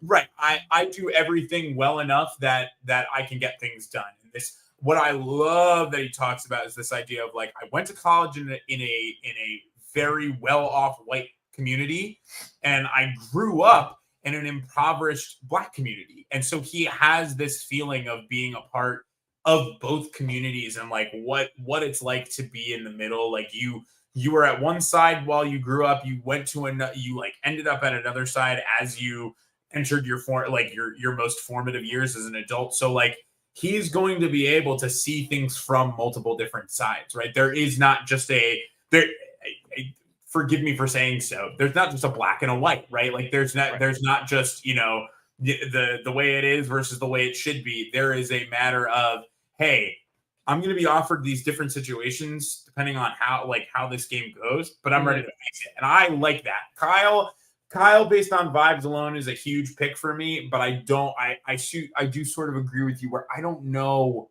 where he falls in regards to his overall winner equity right now. Yeah. All right. Well, let's move on to we talked about it a little earlier when we talked about Joe, but the next fire captain on the season, but it is a woman fire captain, which is Chrissy. Let's talk about Chrissy, the oldest woman on the season, I believe. Here we go. I'm really good at putting out fires. I'm not sure if I could start one. I've been on the fire department for 26 years, been a paramedic for 33 years. I'm also a nurse. I like helping people, I don't know. When I became a firefighter, I walked in, the guys literally growled at me. I had my purse on my shoulder and I said, is there a hook on the engine for my purse? I was the lead guy 15 years later. So they didn't run me out. I can't walk into a firehouse if I'm voted out early. I mean, I'll get teased. There's no coming home not doing well. I don't want to be the leader. In my job, I'm the leader now. And I want to be the workhorse because that's what I've been my whole life. I know what it takes to work hard to get what you want. I think that's going to help me a lot here. I love her. Zach, go ahead. I'll let you talk first with that. No, I mean, I love her too. I think the biggest thing for me is kind of how she outlines the fact that she does not want to be the leader. She wants to be the workhorse, which I think is so cool. And again, when it comes to having to work with Joe, because I do think that they eventually will see each other, will it be a feeling of like a mutual understanding of one another, or will it be I know who you are, not like literally I know who you are. Right, but like I know the type of guy you are. Right. Yeah. So how is that going to play into things? What I worry about is she does not want to be the leader, but she doesn't really have a plan for once. Like, how does the workhorse win in the end? I did a lot to make sure that people could get here. Okay. And why? Why did you do that? Do you just want to help everyone? And then, you know, she's like, I really like helping people. Cool.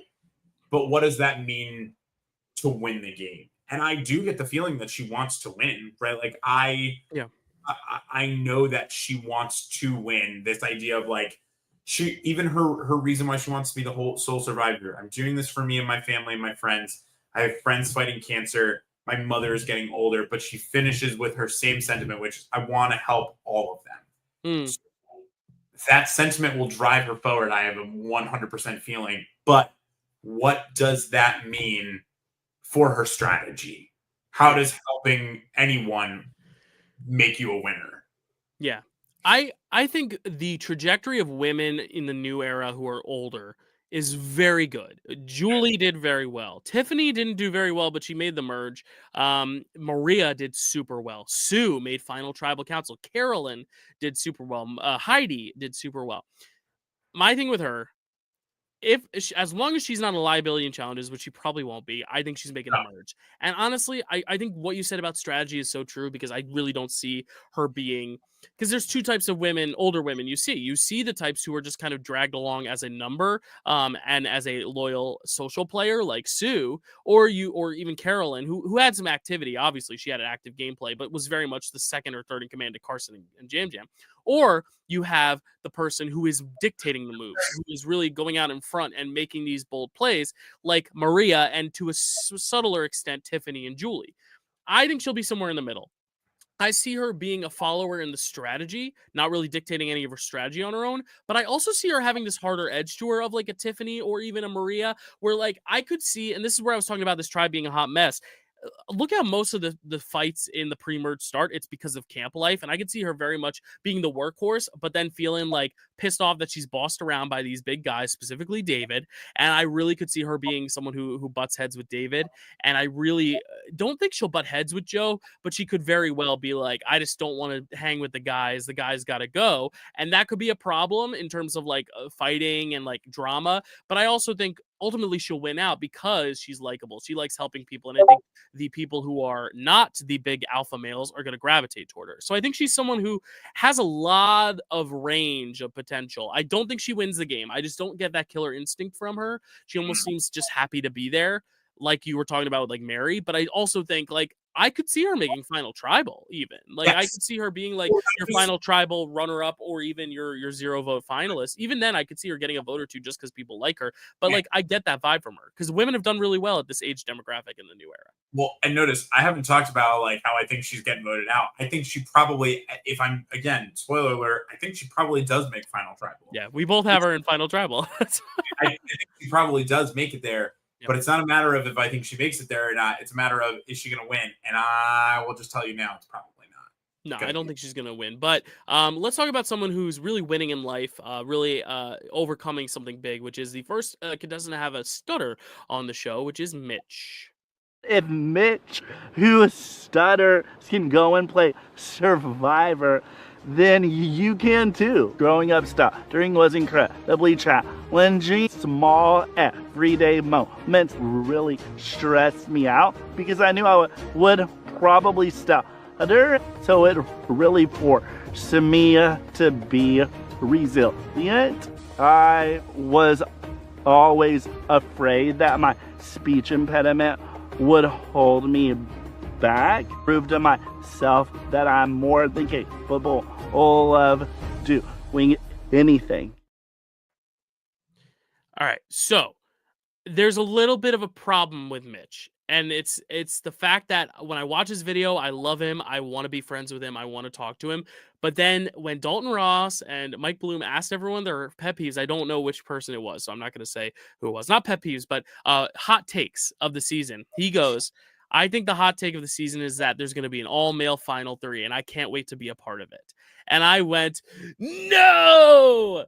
But I really hope it was just like a miscommunication, misunderstanding of like he just genuinely thinks that's going to happen just because, and not like he's going to be trying this whole like alpha male thing. Also because he's not an alpha male. He's not someone who's like, yo, bros, let's go take out the women. It was so uncharacteristic based on the guy I saw in the video and the guy on paper. So the part of me in my brain who wants to make him the first boot for that comment is going out the window. Now let's talk about how I think he's going to go without the comment of like, I want 3 men in the final 3.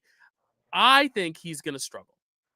I think he's going to struggle. I think he's someone who, I think the stutter is really awesome that like he's being able to represent a disability, but I also just know how this game works and it's sad, but you need to be able to keep up with conversation. And not to say he can't, he can listen, but like I just worry that people are not going to feel like he's a reliable ally because of his stutter, which really sucks. And I hope we get great character moments of it, of him like trying to rise above it and find that ally who works with him. I don't think he's going to be a part of any drama, but I'm worried that like if they lose a few times, they're going to be like, well, let's just get rid of Mitch. He's the easy vote. Like I don't connect with him enough. I really hope that's not the case, and I hope he's not the let's get all men to the final 3 that I hope he's not. But I don't know. I worry for him because he's also a little older. I don't have an inkling that he's going to be like a big challenge threat or challenge help either, especially because the women on his tribe are really strong, like Chrissy and Charity. Like they don't need him in challenges. I would not be like, let's get him out first because we can't communicate with him, but I'm worried the people on his tribe might think that, because there's a guy coming up who has never watched the show before and who just feels like the type of person that would pick on this guy. And like, I'm going to call it right now, it's going to be the asshole of the season that everyone hates. I really hope Mitch can find his grounding, but like, because of that comment about the all men final 3, I'm not like super rooting for him either, but I'm rooting for him because I think it's cool to have a disability represented on the show in this way. But at the same time, I'm worried that people are just going to see that. And, you know, there was a girl who was hard of hearing in season 6 and Rob Cesternino's season. She had trouble communicating.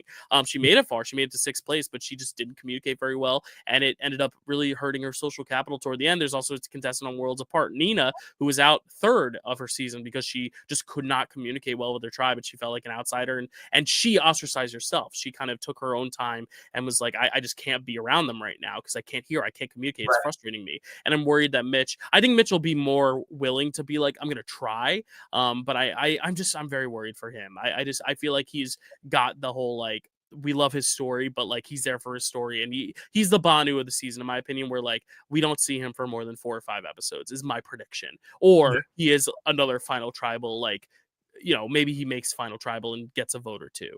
I really don't know though. And it's tough because I don't want that all male final 3 thing to like totally cloud my judgment of this guy. Also, because he's the one with the disability. It's like, I don't want to be like harping on something he said. But what are your thoughts on him? Sorry, I caught you mid-yawn. That's okay. I bored you.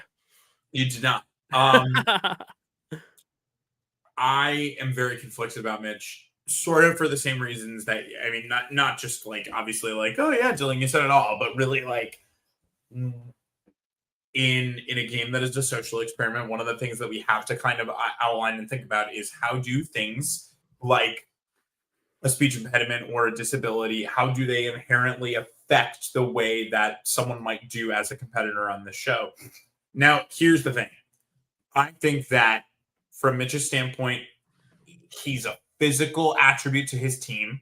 He is a PE teacher, like a PE coach. And he runs marathons. Yeah, absolutely. He's very smart, and he clearly, once again, like strives to overcome, which is very reminiscent of another competitor on this season, right?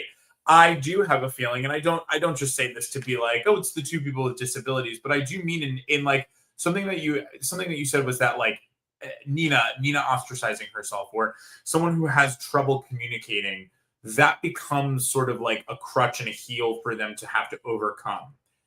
What I would love is I would love to see Eva and Mitch kind of like join up with one another at some point and be the 2 people who understand one another as like the, hey, listen, everyone thinks that inherently because we are different that we're not going to be able to do something about this. But I can see a world where Eva and Mitch end up swapping together, and Eva needs to be like one of the people helping Mitch to communicate in regards to like she understands the rate at which his brain needs to go in order to communicate correctly. Or it almost becomes like Carolyn and Carson, even though Carson was not as out there as Carolyn. Yeah.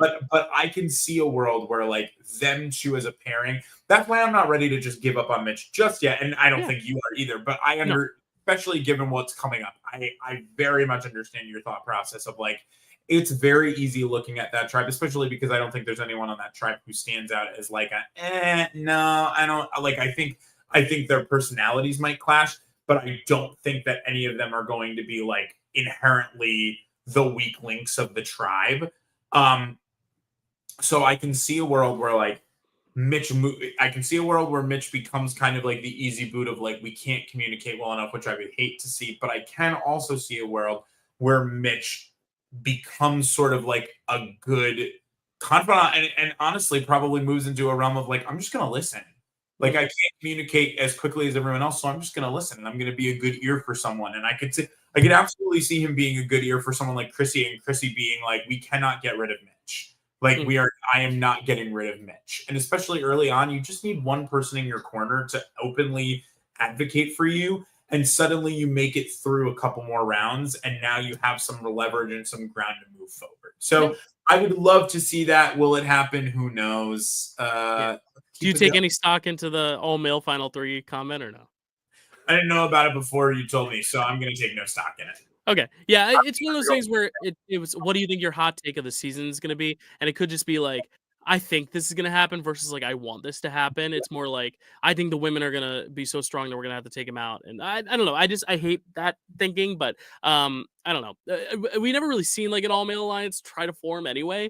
At least not a spoken one. Like, let's get an all male thing going on. We just don't ever see that. So who knows? Maybe that's like going to be a new weird wave of Survivor where we see that a lot. I don't know. But let's go on to the last woman on the tribe, Camilla. Let's go to Camilla. I've never had like an ab my entire life, not even a single ab. Your core is very important in these challenges, so it's gonna be rough for me. I'm in software engineering, which is like a pretty male-dominated field. I would say something, I would have like a great idea, no one would think twice about it. Another dude would say the exact same thing. Oh yeah, that's great. I'm like, bro, I just said it. I don't need my ego stroked by people, and I think that's very good in the game of Survivor. I was intentionally annoying, and that still hasn't really changed for me. I want to show them, you raised a very strong woman. Be like proud of like the daughter that they made. All right, we got Camilla. Zach, what are your thoughts on her? I don't want Camilla to be the first boot, but something tells me that she could be. Yeah, okay, I can see that. The comment about not having a single ab is really frustrating because, again, I feel like going on a show like Survivor and having no physical prowess is probably one of the most ridiculous things you can do because it's such a physically demanding game. And I don't mean that in a way like that, like she's not healthy, right? Like that's not what I'm saying, right? I'm just saying like you need to have some sort of physical prowess to be able to like hold on to a handle so that you can hold up double your body weight for a certain period of time, and that's how you win immunity. And to see Camilla, right, like Camilla is unabashedly herself, which I do love. I love that she is open about like the fact that she doesn't give a shit that she's annoying. Like that's who her parent raised. She's clearly got a sense of humor. She's clearly hilarious. I think one of the things that she leans into is the idea that like she's not going to be a physical threat, but in the beginning of the game, you sort of need to be a physical threat because otherwise you're one of the people that's lowest on the totem pole. Yeah. And again, we haven't seen him yet, but I can only imagine that knowing what I know about this dude coming up, she's easy pickings. Like they lose a first challenge and he's the guy who goes like, well, yeah, person, and that is her fault. Like not her fault, like as in it's her fault, but like it will be her fault in the game that like loses her the opportunity to go further. I don't, especially if they lose more than once, it's really going to be hard for me to see her anywhere near the merge. Yeah, I like her, but the one thing I'll give her is that she, like Sai, is very self-aware. Yes. And I think self-awareness is actually really key in this game. The only problem is like I think she's just on the dramatic tribe because you're gonna have Mitch, who's like obviously the story driver. He's got the story behind him, but he's also got a little bit of a Banu thing going on. The fact that he might be a little bit of an outsider. Then you have a very strong personality. We'll talk about next. I think Chrissy, while she likes to help people, she has a tough time sometimes with the guys in her work. She might be a little abrasive towards some of the guys. You also have Charity, who obviously seems the most even, cool, calm, and collected on that tribe, but also is a strong woman who might, take defense on one side or the other. She might stand up for the girls. You have Kyle, who's just kind of in the middle of it all, but also still like, I don't know. This tribe just makes me feel like it's going to be a lot of chaos, and she's going to be in the middle of it. And I don't think she's even going to be causing a lot of it. I think she's going to be mostly trying to combat what's coming her way more so than being on the attack. But I just worry. Yeah, I worry that tribe, if they lose twice, or I have them losing 3 times in the pre-merge, pending a swap, I think she's going pre-merge. She gives pre-merger vibes. She gives that vibe of like an Annika with Sam, where it's just like the alpha male and the younger woman who just like they just don't want to listen to, which sucks. It's also Jonathan and Marianne. Luckily, they didn't go to tribal, so Jonathan didn't get to vote out Marianne. Thank God. But that's the vibe I'm getting. It's just like, oh, get this girl out of here. And I hate that mentality so much. But that's kind of what I'm thinking is going to happen with this Orange tribe, which is why I hope there's a swap, and I hope she's part of it and she can get a better draw, because I think her tribe draw honestly is just like unfortunate for her. Like I think she would honestly bond well with people who we also thought were on the outs, like Stephanie, like Kevin. Like I think honestly the people who are going to be the outsiders on their tribes are people who I think she could bond with really well. Some of the other women from other tribes, but I'm just very worried. So we'll see. But we've kind of been talking about him. He's kind of been the elephant in the room. He's our last contestant we got to talk about, and we have a lot to talk about. It is David. Easiest part of the game, the challenges. My Survivor bucket list is just winning more challenges than any other person before. Currently the stunt performer, got my commercial pilot's license. I love doing things that challenge me. Living under pressure has just been part and parcel of my life. I mean, I know a lot of people say this, but I truly think I have it all. I have the charm, I see you smiling, you're already into it, I get it. And I obviously have the physical prowess and mental capacity to get me through. I don't really have an Achilles heel. I have a personal motto, it's not ego, it's history. Everything I've done, I've come out ahead. Could step a little bit into arrogance. It won't be arrogance though if I win Survivor, so we'll see. Oh boy, how I would love this man to be the first boot. So here's the thing. I will tell you 2 more things about him. One, he's never really watched a show outside of the first few seasons. He probably in quarantine watched a season or 2, but he doesn't know much about the show. Didn't even know who Jeff Probst was when asked. And then when I asked what his favorite thing in the world is, I'm going to read this quote I have, which I sent in the Discord as well. My favorite thing in the world is chocolate milk. I'm not even exaggerating. You can ask any of my friends. It's my lifeblood, where I get all my muscles from. If I don't make it to the jury, I'm going to be definitely upset with myself. And so I think the punishment is my favorite thing in the world. Chocolate milk is going to have to be taken away. And I'll have to do this when I get home, because it's obviously easy to do when I'm out here. So when I get home, no chocolate milk for a week. Done. For a week. That man, I want to see him go far, only to know what he brings to the season, because he's such a weird outlier. But also I want him out first so bad, just because I think it'd be so interesting. This new era, how cool would it be? Not to say it was cool to see my winner pick go out last year, but the strongest guy on that tribe, TK, goes home. This would be a really cool thing to see happen again, where it's like you don't need to be the strong alpha male to succeed. Yeah. Like every single season, we're like, well, they're gonna make the merge. Boom. I think this could be one season where like David himself is like, well, I'm gonna make the merge. Boom. But like they're like women on the tribe, especially Camilla and Charity and Chrissy, are like, you know what? Screw this guy. Let's get him out now. Like there's a guy, you won't know this, Zach, but like people watching out there who watch Survivor Cagayan, Garrett. He very much reminds me of Garrett, the poker player who found an idol, got blindsided in the first vote, but then was like, whatever. And then second vote gets voted out with an idol in his pocket just because he was the leader of the tribe. Didn't think it was ever possible that guy with the most muscles could be voted out second.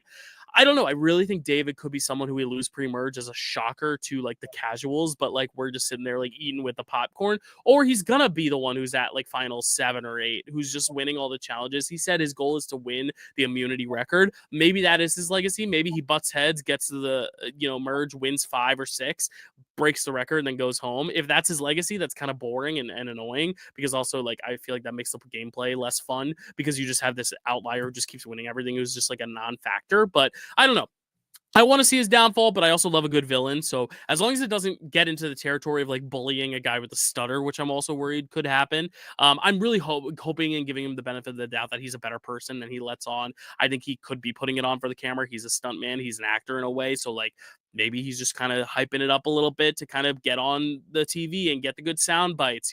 There are people like that who do that. You are on a television show and he knows that. But I'm also a little worried. I'm a little worried that he's just not going to bond, especially with this tribe. Like I think if he was on a tribe with someone like Maybe like Joe, he could be fine with. He might even get along with just like Charity, but I think Chrissy's not going to like him. I think Camilla's not going to like him. I don't know if Mitch is going to like him. I think Mitch is going to want to try to like him, but he's not going to like Mitch. So I really worry for this guy socially. I also think he's primed to be like, if they do have a swap at like 15, he's your 15th or 14th place where they're like, well, the merge is coming up and we swapped.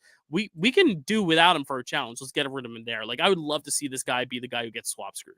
That's kind of where I'm at right now. I'm at like the 15th, 14th place range. A lot of people are putting him in the top 10 because they think he's a lock for the merge. I don't know. I think we're in a new era. I would love to see him kind of get his comeuppance early as like this early season villain in a way that like Rome was. But I'll let you talk because I had a lot to say, but I'll let you go now, Zach. I don't even know really. The not knowing who Jeff Probst thing is really throwing me off because I feel like I mean, he must have met him through casting, but he must not have known. Maybe it was like before he got on the show, he didn't know who he was because he has to know through casting. Like, this is Jeff, or maybe he thinks he's a casting director. Maybe he didn't realize at the moment. He's like, "Oh, is that Jeff? Who's Jeff? I don't understand." I guess I really that really has me thrown for a loop. I'm like shocked. I don't.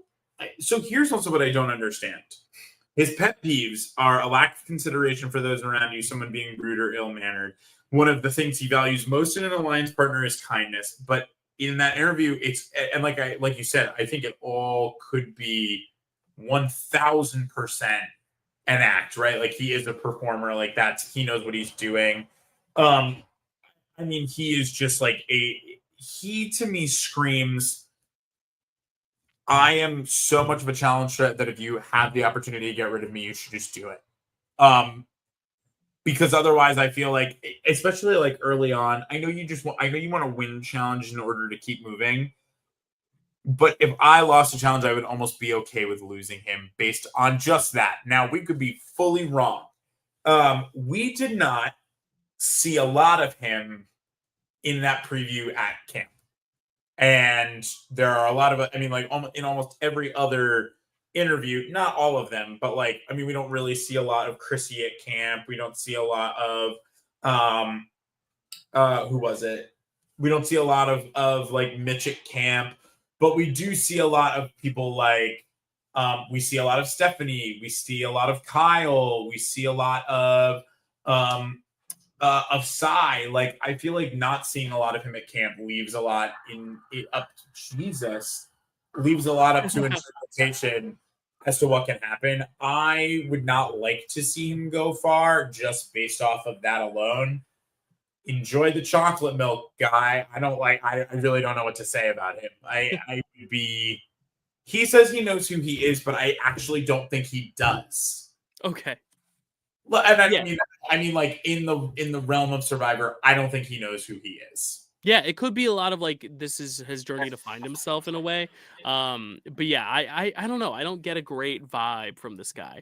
But I am interested to see the dynamic he brings. Like I think we can pull up the tribe now, but I think this tribe is going to be a hot mess. Like I really think David is going to butt heads with like I said, most of the women on his tribe. Honestly, I think he could get along with Charity. I think Charity could like deal with him in the similar way that Lindsay and Jonathan did, but then it became a competition at the end. It's like, Lindsay and Jonathan were each other's biggest rivals toward the end. Right. And maybe the Omer there is Kyle or something. Kyle's just such a non-entity for me. But that's kind of how he wants to play. But yeah, I could see like this group having 3 or 4 pre-mergers, like honestly, or only having 1 or 2 if they are really good. Because I think on paper, in terms of strength, you got the fire captain, old lady. You got the not old lady, but older woman. Kyle looks very physically inept. Mitch is a runner. Charity's the strongest woman on the season. David's the strongest man. I think that's why I think there has to be a swap because this is the strongest team just in terms of like brute strength. It also probably has the weakest woman on the season, which is Camilla. But like, I think right now they're not losing a challenge, so that's a little worrying. But Jonathan's team lost a challenge and they got rid of Mariah. So I think there's someone who on paper doesn't seem like they're going to lose a challenge, but will surprisingly lose 1 or 2, and everyone will be like, "Wow, it's because they can't communicate well. They're not a good gelling team." But what do you think of this tribe, the tribe dynamics? How do you feel about how they shake out? Weird. Sorry, I'm also just I'm putting my rankings. I was doing that when you were talking too. Yeah. Man, I just don't know where the chips are gonna fall with this. Mm-hmm. Who do you think links? Who do you think is definitely going to be working together more so than you think? I definitely think Charity and Christy? Kyle are at the front of everything, but in a way that's not so outwardly obvious. I think they'll really lean on Chrissy too, to kind of be the three of them together. I think be the three, yeah. I think Chrissy and Mitch are going to get along pretty well. I feel like there's going to be a huge, especially based on Camilla's pre-interview, I think there's going to be a huge headbutt between her and David. Yeah. And I think that's probably what we're looking at for a first boot is making a decision at who is more important. Yeah, and I think strength-wise, they are going to value David. I really don't think David's the first boot on that tribe, but I think it'd be so cool if he is a pre-merger just because it would kind of break the convention. But let's get into how we think these guys are going to place, though, because I think this is going to be kind of fun. Because right now, I know who my 5 pre-mergers are, and I know who my 5 endgamers are. This middle, 6 through 13 range, I have no idea what's going to happen, and I'm honestly kind of nervous about it. So, Zach, who is your first boot of the season? I'm going to place my money on it being Camilla. Okay. Because I just think I don't think I got rid of all of the tribe names. So dumb. I don't think Pink is going, and I don't think Green is going right off the bat. I can see a world where David tries to really beast the way through that first comp, and Camilla is the reason they lose. There's a huge feud between them, and then they end up getting rid of Camilla because they don't want to have to go back to tribal again. That's fair. That's actually a good point I didn't think about. It's yes, David could be the most strong, but if you are the weakest, you're only as strong as your weakest link. And that's why we see strong tribes lose. Yeah, that's a good point. I think Green Tribe, just looking at them, they are the weakest on paper. I think their biggest strength is Kevin. But otherwise, I worry they're going to be weaker in challenges. And I do think, I'm just going to pull them up one more time because this is going to explain my reasoning. I think Justin and Cedric are going to link up. I think Sai and Mary are going to link up, which leaves Kevin and Stephanie on the outs. And I think between the two of them, they're going to value Kevin's strength more. Though I think they're not going to like Kevin. I think it's going to be you know what? I think we got to get rid of it. It's almost like when they were between Jess and Jelinski. If they had gone with Jess, I think between the two of them, in retrospect, you should have kept Jelinski because Jelinski would have been better in challenges. But I think at that moment, it was, do we want to get out Jelinski who's a wild card or Jess who's weak? And they were like, well, we'll keep Jess because we can work with her. And then they lost anyway. So I think they're going to remedy that mistake. And instead of getting rid of Kevin, who's strong, but an outlier, they're going to get rid of Stephanie, who's weak and totally not valuable to the tribe. And she's a little quirky. She's a little bit of an outsider. So she is getting the Hannah Rose when I said she's either Hannah Rose or Liz. And I went with Hannah Rose. But she's not going to quit. She's not going to quit. No one's going to quit this season. Because she can follow right after with my second place, or not my second place, but my 17th. My 17th. Okay. I would have to agree with you. I think there's benefit of the doubt in the fact that you fool me once, shame on you, fool me twice, shame on me. That idea of we'll get rid of Stephanie, but here's also what I'll tell you is that if they go again, which I do think that they actually might end up going again, is I think that's when Kevin goes, and I think Stephanie and Kevin are the second and third boots. Okay, so you have Kevin at 16. Okay, so our pre-merge is shaping up to be similar. I don't have Kevin next, though. I do think this is where I don't think there's going to be a tribe that loses a bunch out the gate. I think Orange is going to lose at least once or twice because they just can't get along. And I think we see the Camilla-David match happen, and I do have Camilla at 17. I do think David is going to win out that. And then you did say Kevin is your 16, so I'll just go with my 16. I think Orange loses again, and then it's really oh shoot, we got to get rid of David. And David's like, no, we're getting rid of Mitch. He's the weakest one. He stutters, whatever. So I have Mitch at 16 actually. So I think that's where Orange goes, boom, boom. And then we might go back to Green in a sec. Like I said, Pink is not losing early, but I do think it'd be smart on both our parts to put someone in Pink lower, but I can't in my heart do it. So I'm just going to keep the bottom 4 picks all Orange and Green. But who is your number 15? In my 15th, I have to disagree with you that I think that they want to get rid of David, and he's like, no, let's get rid of Mitch. And they're like, you know what? Fuck you. We're getting rid of you. And they get rid of David. I think the strength that they will have over David is that every other person on that tribe is going to know how to try to find and collect an idol. And David will not know how to do that. And I think that they will use it to blindside.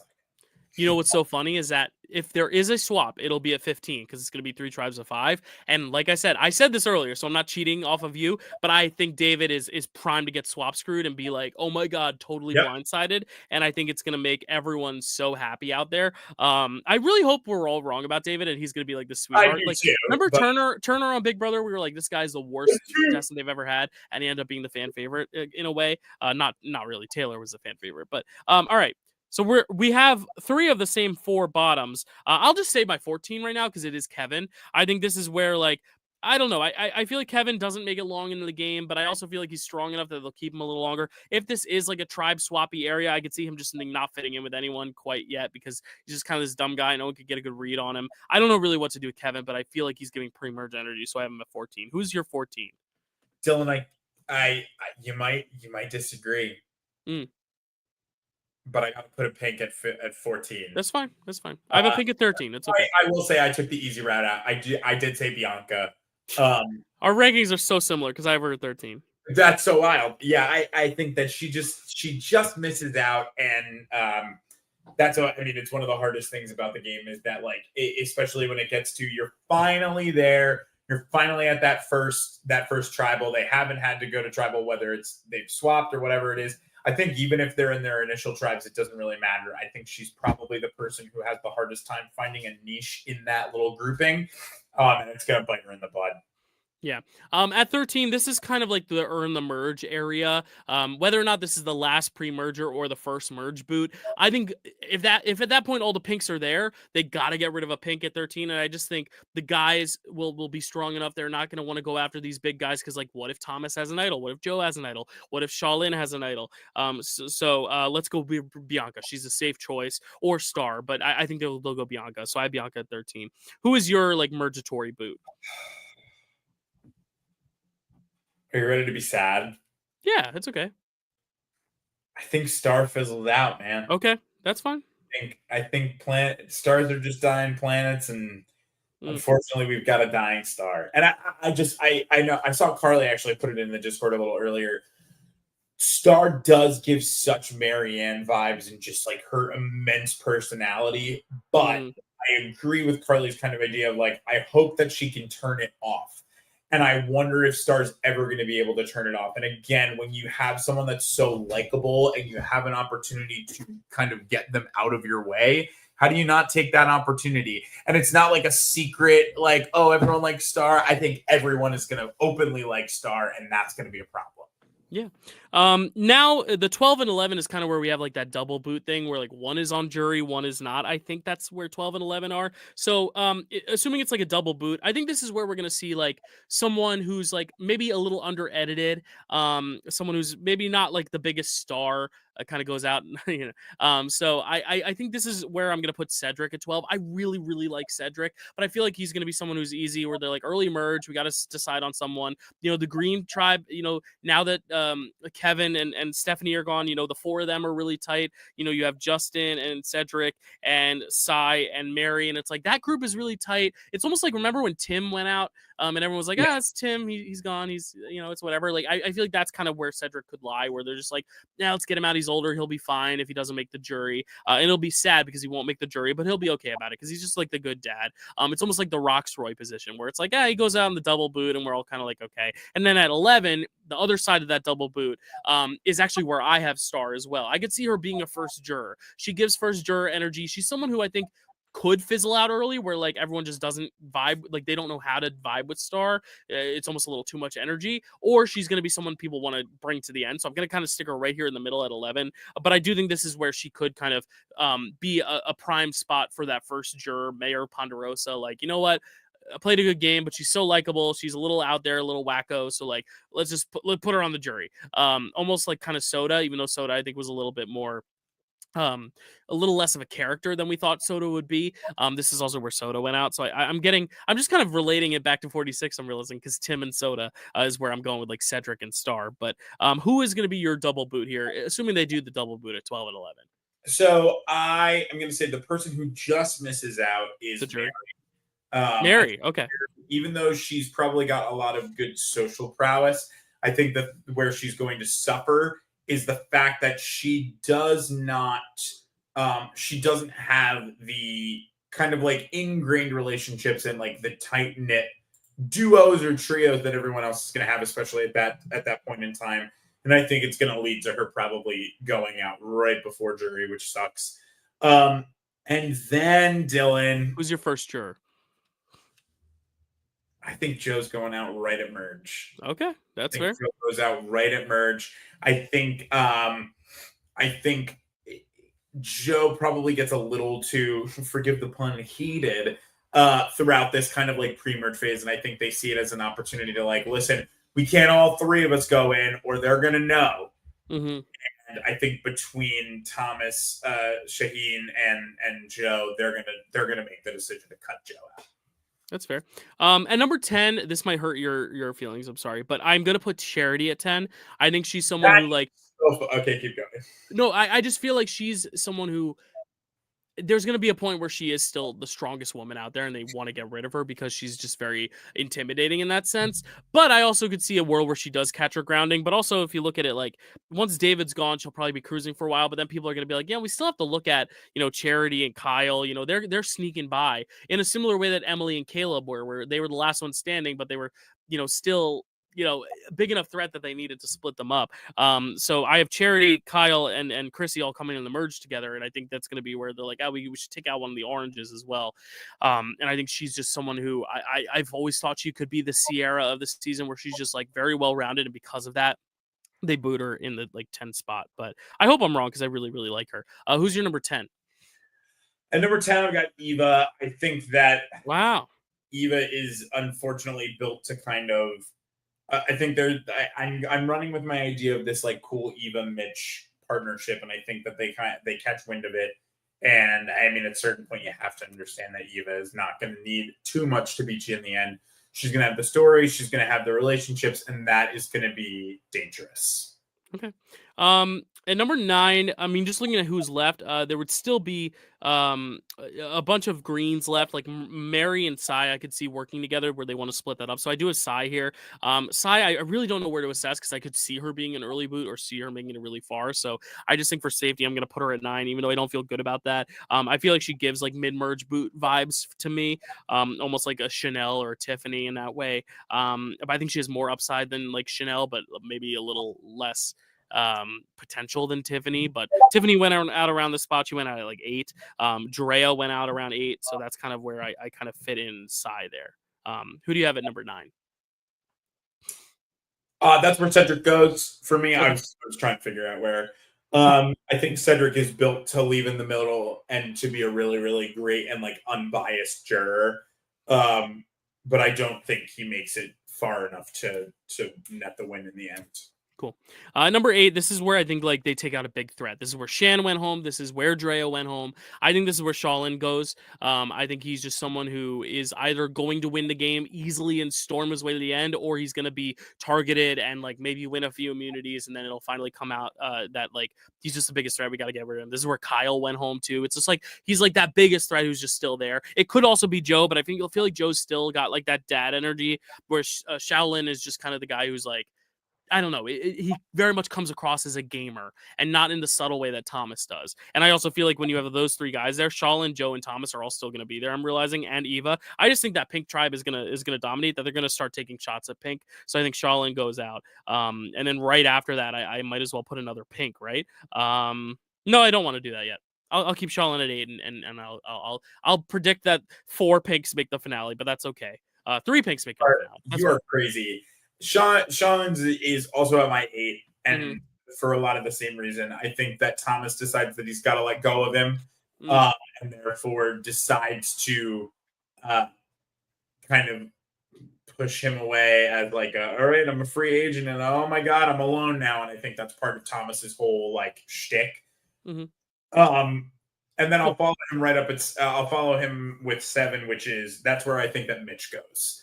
I think that Mitch sort of like rides it out for as long as he can, riding off of like the Eva leaving, and he just makes it to 7, and he's just shy of finale, and it's heartbreaking. Yeah. At 7, this is kind of where I'm just gonna put someone that I really don't know where to assess them, because I think on paper they should be a finale lock, but I'm just not passionate about him. So I'm putting Kyle at 7, just because I feel like he's going to be a great player, but I'm also like, I don't know. I feel like there's going to be big alliances and duos. I don't necessarily know if Kyle's going to be dictating the season in the way that I see like Joe and Thomas and Eva being a 3, and I see Chrissy maybe linking up with like Mary or Justin, like that. Those are the big players that I could see making it far. I don't know. Kyle could be a really power player though. I would not be surprised if Kyle's the runner-up of the season. Who do you have at number 7? Or sorry, 6? At 6, I have Psy, which tortures me to write out, but I think that she's got sort of the Carla trajectory where like she just doesn't make it to the end. She strikes the wrong nerve in the fact that like she does not make enough allies to like warrant her needing to stay in the game, but she makes just enough allies or makes herself known just enough to say like she cannot be here at the end. She cannot be here. I'm realizing now, I think we have 4 of the same final 5, or maybe 3 of them. I don't know. Because I have Mary at 6. I think Mary is someone who, like, she's obviously on social media. She has a big presence, meaning she probably goes pretty deep. I mean, you have her making a merge. I have her making the merge. I think she's just someone who's going to be around for a while. I mean, otherwise, why would you have such a big presence? Why wouldn't you be pissed off? But again, we've seen contestants go early and have a big social media presence like Jelinski even. But I don't know. I feel like I get a good vibe that she enjoyed her experience out there. But I also don't know if she won the game. But Kenzie had a great social media experience. So maybe she's the winner. I don't know. Mary, I love Mary, but I think she makes it just short of the finale just because it's like, I think she might win. Which then leaves my finale as 3 pink, which is Joe, Thomas, and Eva. And then the 1 orange I have is Chrissy, and the 1 green I have is Justin. That's where I'm at the finale. But who is going to be your first boot of the finale? I think Thomas goes out in the Ricard spot. I think he goes out as that he loses that final challenge, and these people who are left are like, he cannot go. He can't be there. And so he gets cut right before an opportunity to make fire. And it sucks because I'm sure there's something about like how if he had just been given the opportunity to get fire, blah, blah, blah, blah. I can see it almost just like written in the stars. Yeah. I'm going to go with, I think I'm getting a vibe that like Thomas and Joe could be like the Jesse and Cody of the season where they just steamroll because they're strong guys on a strong tribe. But Shaolin could also be that. But I'm also feeling like this is the time where they're like, I have to cut him. And he's like, hey, Thomas says, hey, Eva, we have to cut Joe. Otherwise, he's going to win the game. So I have Joe in the Ricard spot. I think Joe is someone who's going to be in our finale, is going to be a big character of the season, but is ultimately going to get cut there. So that's probably the biggest gap we have. And then Mitch is also a big gap we have. So we'll have to see where Joe and Mitch lie because we both are disagreeing there on placement. But who is your fire-making loser? I think it's got to be Justin. Okay, sucks too. I like even now that I like think about how I have it there, I'm just upset about it. But I think Justin loses. I think he faces off against Chrissy, or no, sorry, not Chrissy. I think he faces off against Charity, and Charity beats him in fire, and it's a huge moment. Yeah. This is actually really interesting because I think going into Final Four, I think at this point Thomas and Eva are a duo, and they're who everyone's going to try to split up. I do think actually Justin or Chrissy wins immunity and puts Thomas and Eva up together, and it's this huge emotional moment. And I do think this is where Eva's going to go out and fire. I think that would be kind of a really sad ending to her journey, but it would show that she like proved herself. I just don't see a world.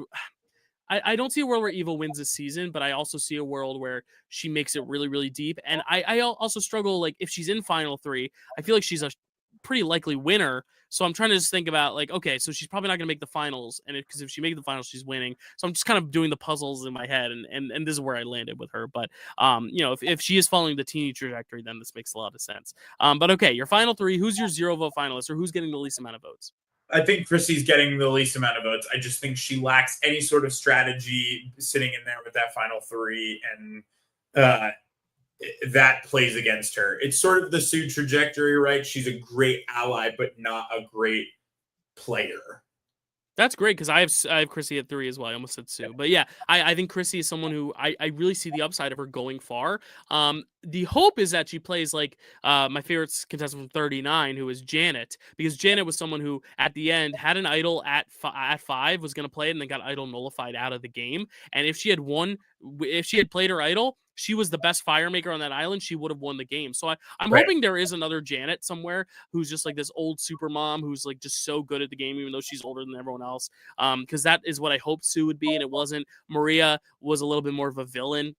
But I really want that heroic mom figure to like actually have a shot at winning. I just don't know. I don't know if Chrissy has that like killer instinct. I think she'll battle with a few people throughout the season, but yeah, I don't think she'll clinch the victory. But your final two now are Charity and Kyle, correct? Both from the Orange tribe. So you have an all orange final three. You think that three is going to stay strong then? Yeah, I think so.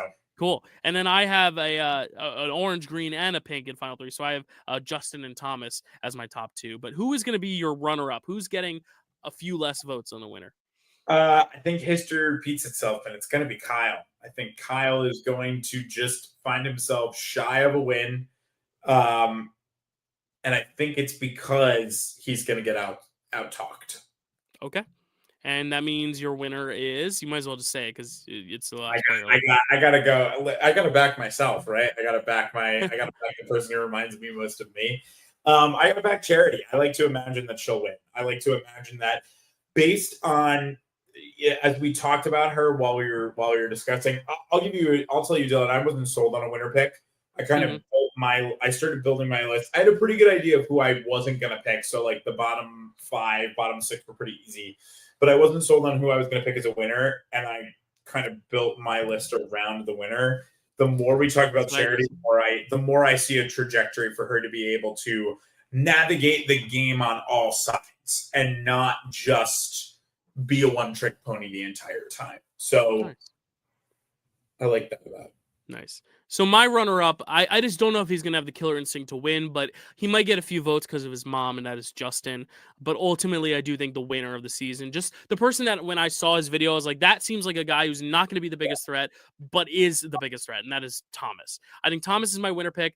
I don't know. I don't have a good trajectory of picking men in when I pick men for winners. I have a better track record of women, but I really get good vibes from Thomas. The thing is, I love that pink tribe so much, and Joe, Thomas, and Shaolin are the 3 people I wrote down as winner contenders, and they're all on the pink tribe. So I was like, you know what? I'm going to put one in like the Drea Shan spot, which is Shaolin. I'm going to put one in the Ricard spot of 5, which is Joe, and I'm going to make one the winner, which is Thomas. So that's kind of how I went, but I do think those 3 guys, I think they're all going to make it deep, and I think they all have a good shot at winning. I think this could be Joe, this could be Shaolin, but those are the 3 I think are most likely to win. It's just I put them in the 1, 5, and 8 spots because those are like the big heavy-hitting spots. And I mean, you have Thomas and Shaolin in the 5 and 8 spots as well. Like that's where the big threats go out. So I think we both agree those 3 guys are going to be big threats. If Thomas was the other person who I was going back and forth deciding if he was going to be my winner pick. If he was, this list would be different. Mm-hmm. I think where you have your list makes sense for a Thomas win, and I think where I have mine makes sense for a Charity win. Yeah. It's really going to depend on how tomorrow looks because we could just be totally wrong about so many of these people and the way that they interact. So I mean, here what happens. Yeah, our most lined up, we both have Chrissy at 3. We both have Shaolin at 8, and we both have David at 15. Otherwise, we're a little disconnected, but Camilla and Stephanie, we swapped on. We think they're going to be the first few boots of the season. We both have Bianca going out around the 13th spot. We both have Star going around the 13 to 11 spot. We both have Kyle making it pretty far. You have him making it much further. The biggest differences we have, you have Charity at 1. I have her at 10. I have Joe at 5. You have him at 11. I have Mitch at 16. You have Mitch at 7. So Mitch could be the big surprise that I am kind of wrong on my predictions for. But otherwise, and I have Ava at 4. You have her at 10. So I think that's going to be our kind of bigger differences. But just to let all the audience know, and I did mention on the Pickle Awards, but I'll make it known as well here. Power rankings, if we can fit them into our actual episodes, we will. But because obviously I announced on the Pickle Awards, I'm going on a cruise, and I'm very excited about it. And I'm going to go leave for rehearsal next week. We will get to watch at least the premiere and get the podcast about the premiere as normal. But I thought it'd be fun if for the weeks we are not able to record face-to-face, because we're not going to be able to do it every single week, I don't think, unless we can, and then that'll be great. I think we should just record our power rankings separately on like a short form, like 3-minute video. I can put those on the TikTok, like one is Zach's power rankings, one's Dylan's power rankings, and then on the episodes when we can talk, we can like discuss our scores and more so talk about the episode and the positioning instead of just spending time talking about our rankings. That way we can also keep up the game consistently, because I know some weeks when we have off, Zach and I are just like, oh, just message each other our rankings and I'll post them on Facebook. This at least allows us to explain our rankings, I think. So if we can at least do the bare minimum of getting our rankings on TikTok, then you guys can watch them there. And then we will also, when we have the episodes, if we didn't do it on TikTok that week, if we did it on the episode, we'll do our power rankings on the episode and I'll clip that for TikTok. But that'll be the way we do it going forward, especially for 49, because I'll be on the boat.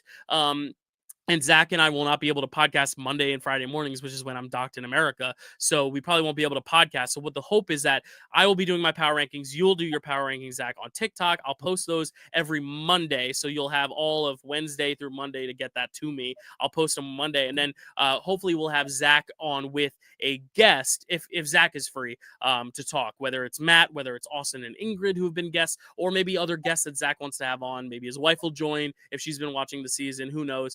But I think, so that'll kind of be what our plan is for 49. For 48, I think we're still good.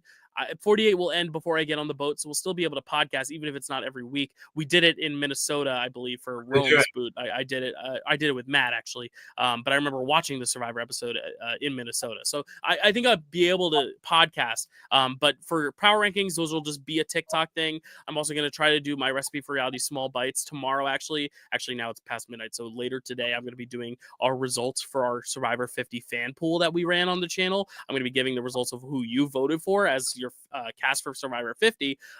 But yeah, you can check out your power rankings on TikTok now, but we'll also remember to bring them up on our show. So let's say Zach is podcasting with Austin about 49. He could be like, oh, let's just talk briefly about my rankings and Dylan's rankings as well, just so we can keep ourselves and you guys transparent. But if you guys want power rankings weekly, they will be there every week on TikTok. It's just whether or not we'll get to do an episode is still unknown every single week. We're going to try. But Zach is busy with rehearsals and school. I am also busy with a big life change. So we're going to try to make it work, but no promises. That's kind of with every show. No promises. There's still a lot of unknown. I'm quite literally going into the unknown. But I am very excited nonetheless for this new phase. But we will be bringing you Recipe for Reality because we just love talking about it. Like, even if we didn't have a podcast, we'd still get together to talk about, we used to do this with Big Brother all the time. We would literally watch it together and just talk for hours. We actually, the only fight we ever had was because of the Ian versus Tyler eviction. We had this huge fight, an actual fight, which is very rare for Zach and I. I was very upset, but we had fun. It was fun because at the end we were all just kind of, yeah, whatever. It's Big Brother. It's silly. But Zach, any closing remarks before we say goodnight? I know we didn't have a Recipe for Reality here, obviously, but is there anyone who has the Recipe for Reality? You get the Recipe for Reality. I'm so unbelievably proud of you. I've told you this before. I'll tell you again, and I'm sure the fans echo the same sentiment.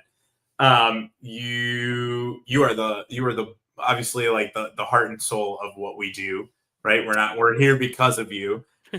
But I have known you. I think I've known you the longest out of anybody who hosts on this channel, even longer than Kelsey. And I know how hard you've worked for these things. So you get the Recipe for Reality, because even though we're gonna miss you terribly, this is a cool life change that is once in a lifetime for so many people. So you're going to enjoy it. People are going to be, I'm getting on a boat on July 7th through 11th. Just don't say the cruise line. I forgot to tell you before we went live. Don't say one line in it. I will not say anything about it. I'm sure if you were an adept enough sleuth, you could listen. I'll put so many hints out there. You know what? I noticed one by accident today, and not even like 10 minutes ago. So I'll let you make your three guesses, your three wishes as to what that cruise line is, but I will not tell you what it is legally. But I will also say one last thing. My Recipe for Reality would be you, Zach, but you maybe pull a photo, and now I cannot give my Recipe for Reality for anyone except for Kyle and his dog. Look at Kyle and that pooch. I screen grabbed that while you were talking about David. But that is going to be my duo Recipe for Reality with you as well, my brother. And hopefully you can give me you can be giving me the Recipe for Reality while you're sailing.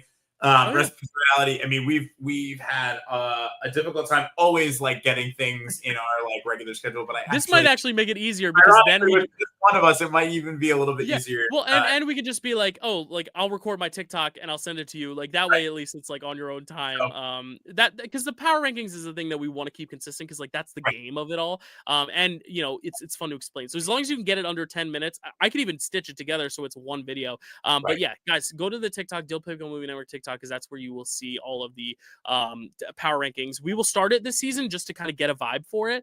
Why not? But then we will also talk about our rankings when we meet because we will be meeting semi-regularly. Before we go though, Zach, I do have to ask you, Survivor 50, obviously you haven't watched the first 40 seasons, but it was announced that Jeff said it's going to be basically a season for the fans. They're going to have the power to vote for certain twists, including whether or not there will be Final Four fire making or not, whether or not there will be a live reunion or a after show at Tribal Council, whether or not the vote will be read at Tribal Council or live months later, as they used to. There will also be voting for whether or not there are idols or not. The one thing that Jeff said there would not be a vote for is the amount of days. He said it has to be 26 based on the contracts they have with Fiji. But what do you think of this? These are the first few twists. We might get more, but what do you think about this element of having the fans basically decide the vote? Because what they will do is they will vote, and then the players will, in quarantine, Jeff will have the results in quarantine, and they won't know until they get on the island what the America has voted.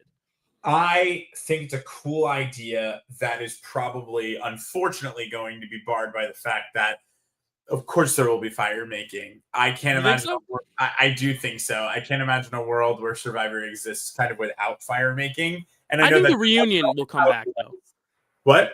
I think the live reunion show, as opposed to the after show at Tribal, I think that'll change. I think that will change. I think fire making will not change. I think fire making is just and what I will say is that I would likely vote for there to be no fire making because I think that fire making is one of those devastating things that like losing 2 challenges in a row is a much more invalidating experience because your game just might not be based on challenges. It might be based on your social and your strategic game, and losing because of physical challenge doesn't necessarily always feel fair. Yeah.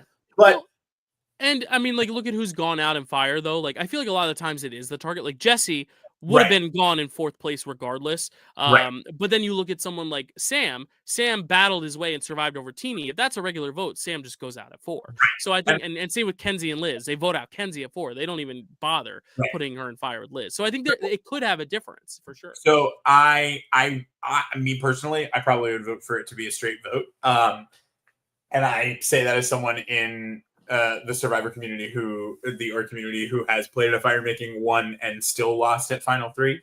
And also the person who has won and made the decision to throw someone into fire, and that person who goes into fire ends up beating me in the end, which is wild.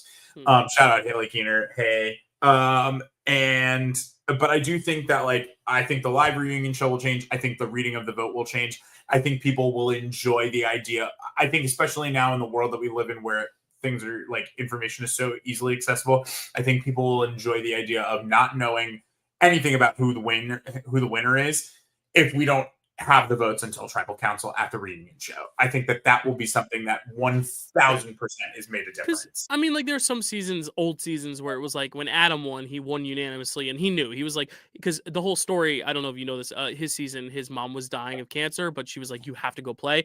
And then he literally won the game unanimously, but they didn't read the votes live, but he went back home. Minutes after he got home, he rushed to his mom and she died an hour later. And it's so sad, but he even told her, he's I won and I got every single vote. And he didn't know, but he knew, one of those things where so there are some instances where it's I know I just won that game. But there's also instances when Russell was playing, Russell told everyone he won Survivor Samoa. And then you get to the live show and he loses to Natalie. And he's so embarrassed because he's been telling people he won Survivor. So I think that's the fun with the live reunion show is that I agree. Maybe the final 3 would get spoiled, but we don't know who's winning. That doesn't matter. That doesn't matter.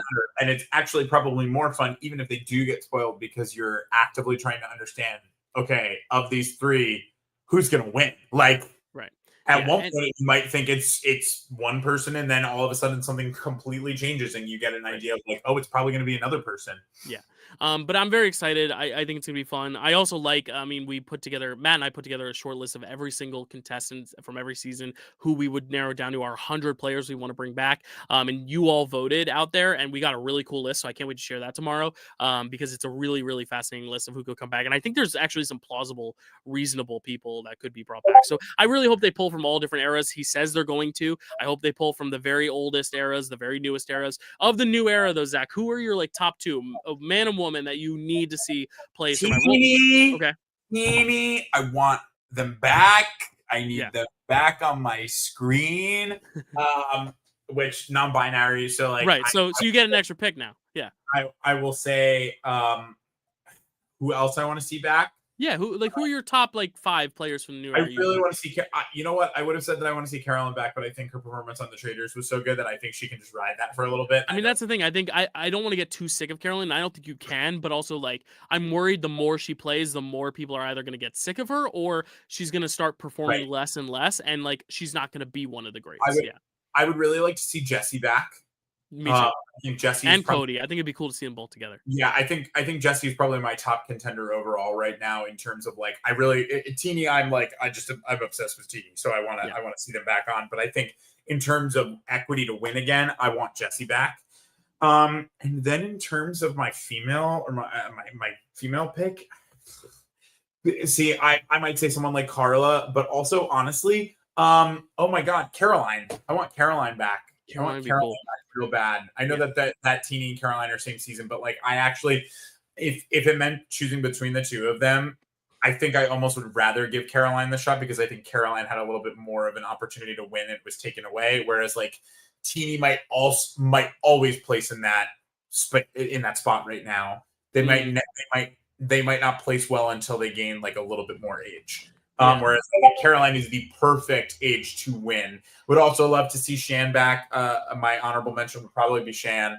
And then, oh my God, what even was 45? I don't remember who. Emily Flippin, but she doesn't want to play. No, and I'm okay with no Emily Flippin. Wow. Okay. I'm still one of the only ones. Okay. I don't hate her anymore. I like her a lot. Honestly, I would like to see some of the winners come back and see if they can actually replicate their game. Like, I want to see Dee, Jam, and Marianne all come back again, and even Rachel. I want Saul back. I want Saul. Saul, yes. My top two women are obviously always going to be Venus and Genevieve. Like Genevieve for me is like the number one. I want Genevieve on that season. And for men, I really just want Q because I feel like that season would be so great with Q on it. Even though I don't think Q's the best player, like I also really want to see Charlie. I think Charlie is someone who has unfinished business more than any other new era player because he was the closest to actually winning his season. He was one vote away, and it was Maria's vote that flipped. So I would like to honestly see Charlie and Maria because they don't talk anymore. Same as I would like to see Shannon and Ricard because they don't talk anymore. Like I would love to see these people who were best friends and now aren't. And rumors have it that Carolyn and Carson aren't talking anymore, and Carolyn and Jam aren't talking anymore either. So like I would also love to see that dynamic. Like I would love to see these people who are like friends turned rivals in a way. I think that'd be really, really cool. I agree. Yeah. Agreed on all of it. All right, it's time to go to bed. You have work tomorrow. I have the video to edit for you guys for the Recipe for Reality Small Bites. But thank you guys so much for watching. This is great. We haven't talked in a few months on this channel, so like this is going to be a longer video than usual, also because we have 18 contestants to talk about. Every week it'll get one person shorter, maybe two. But I'm very excited for the premiere. I'm going to be live tweeting it, so check out my Twitter, Dylan_Randazzo. Zach could be live tweeting it. Maybe we do a double. No, I'm too busy. I can't do a double back-to-back stream. But maybe we'll give our TikTok thoughts. I don't know. Maybe we'll figure out something. But either way, check us out on social media. The socials are down there. ZachAraba39, Dylan_Randazzo. You'll find us here at the Don't Pick a Movie Network. Otherwise, thank you so much, and we'll see you guys next time.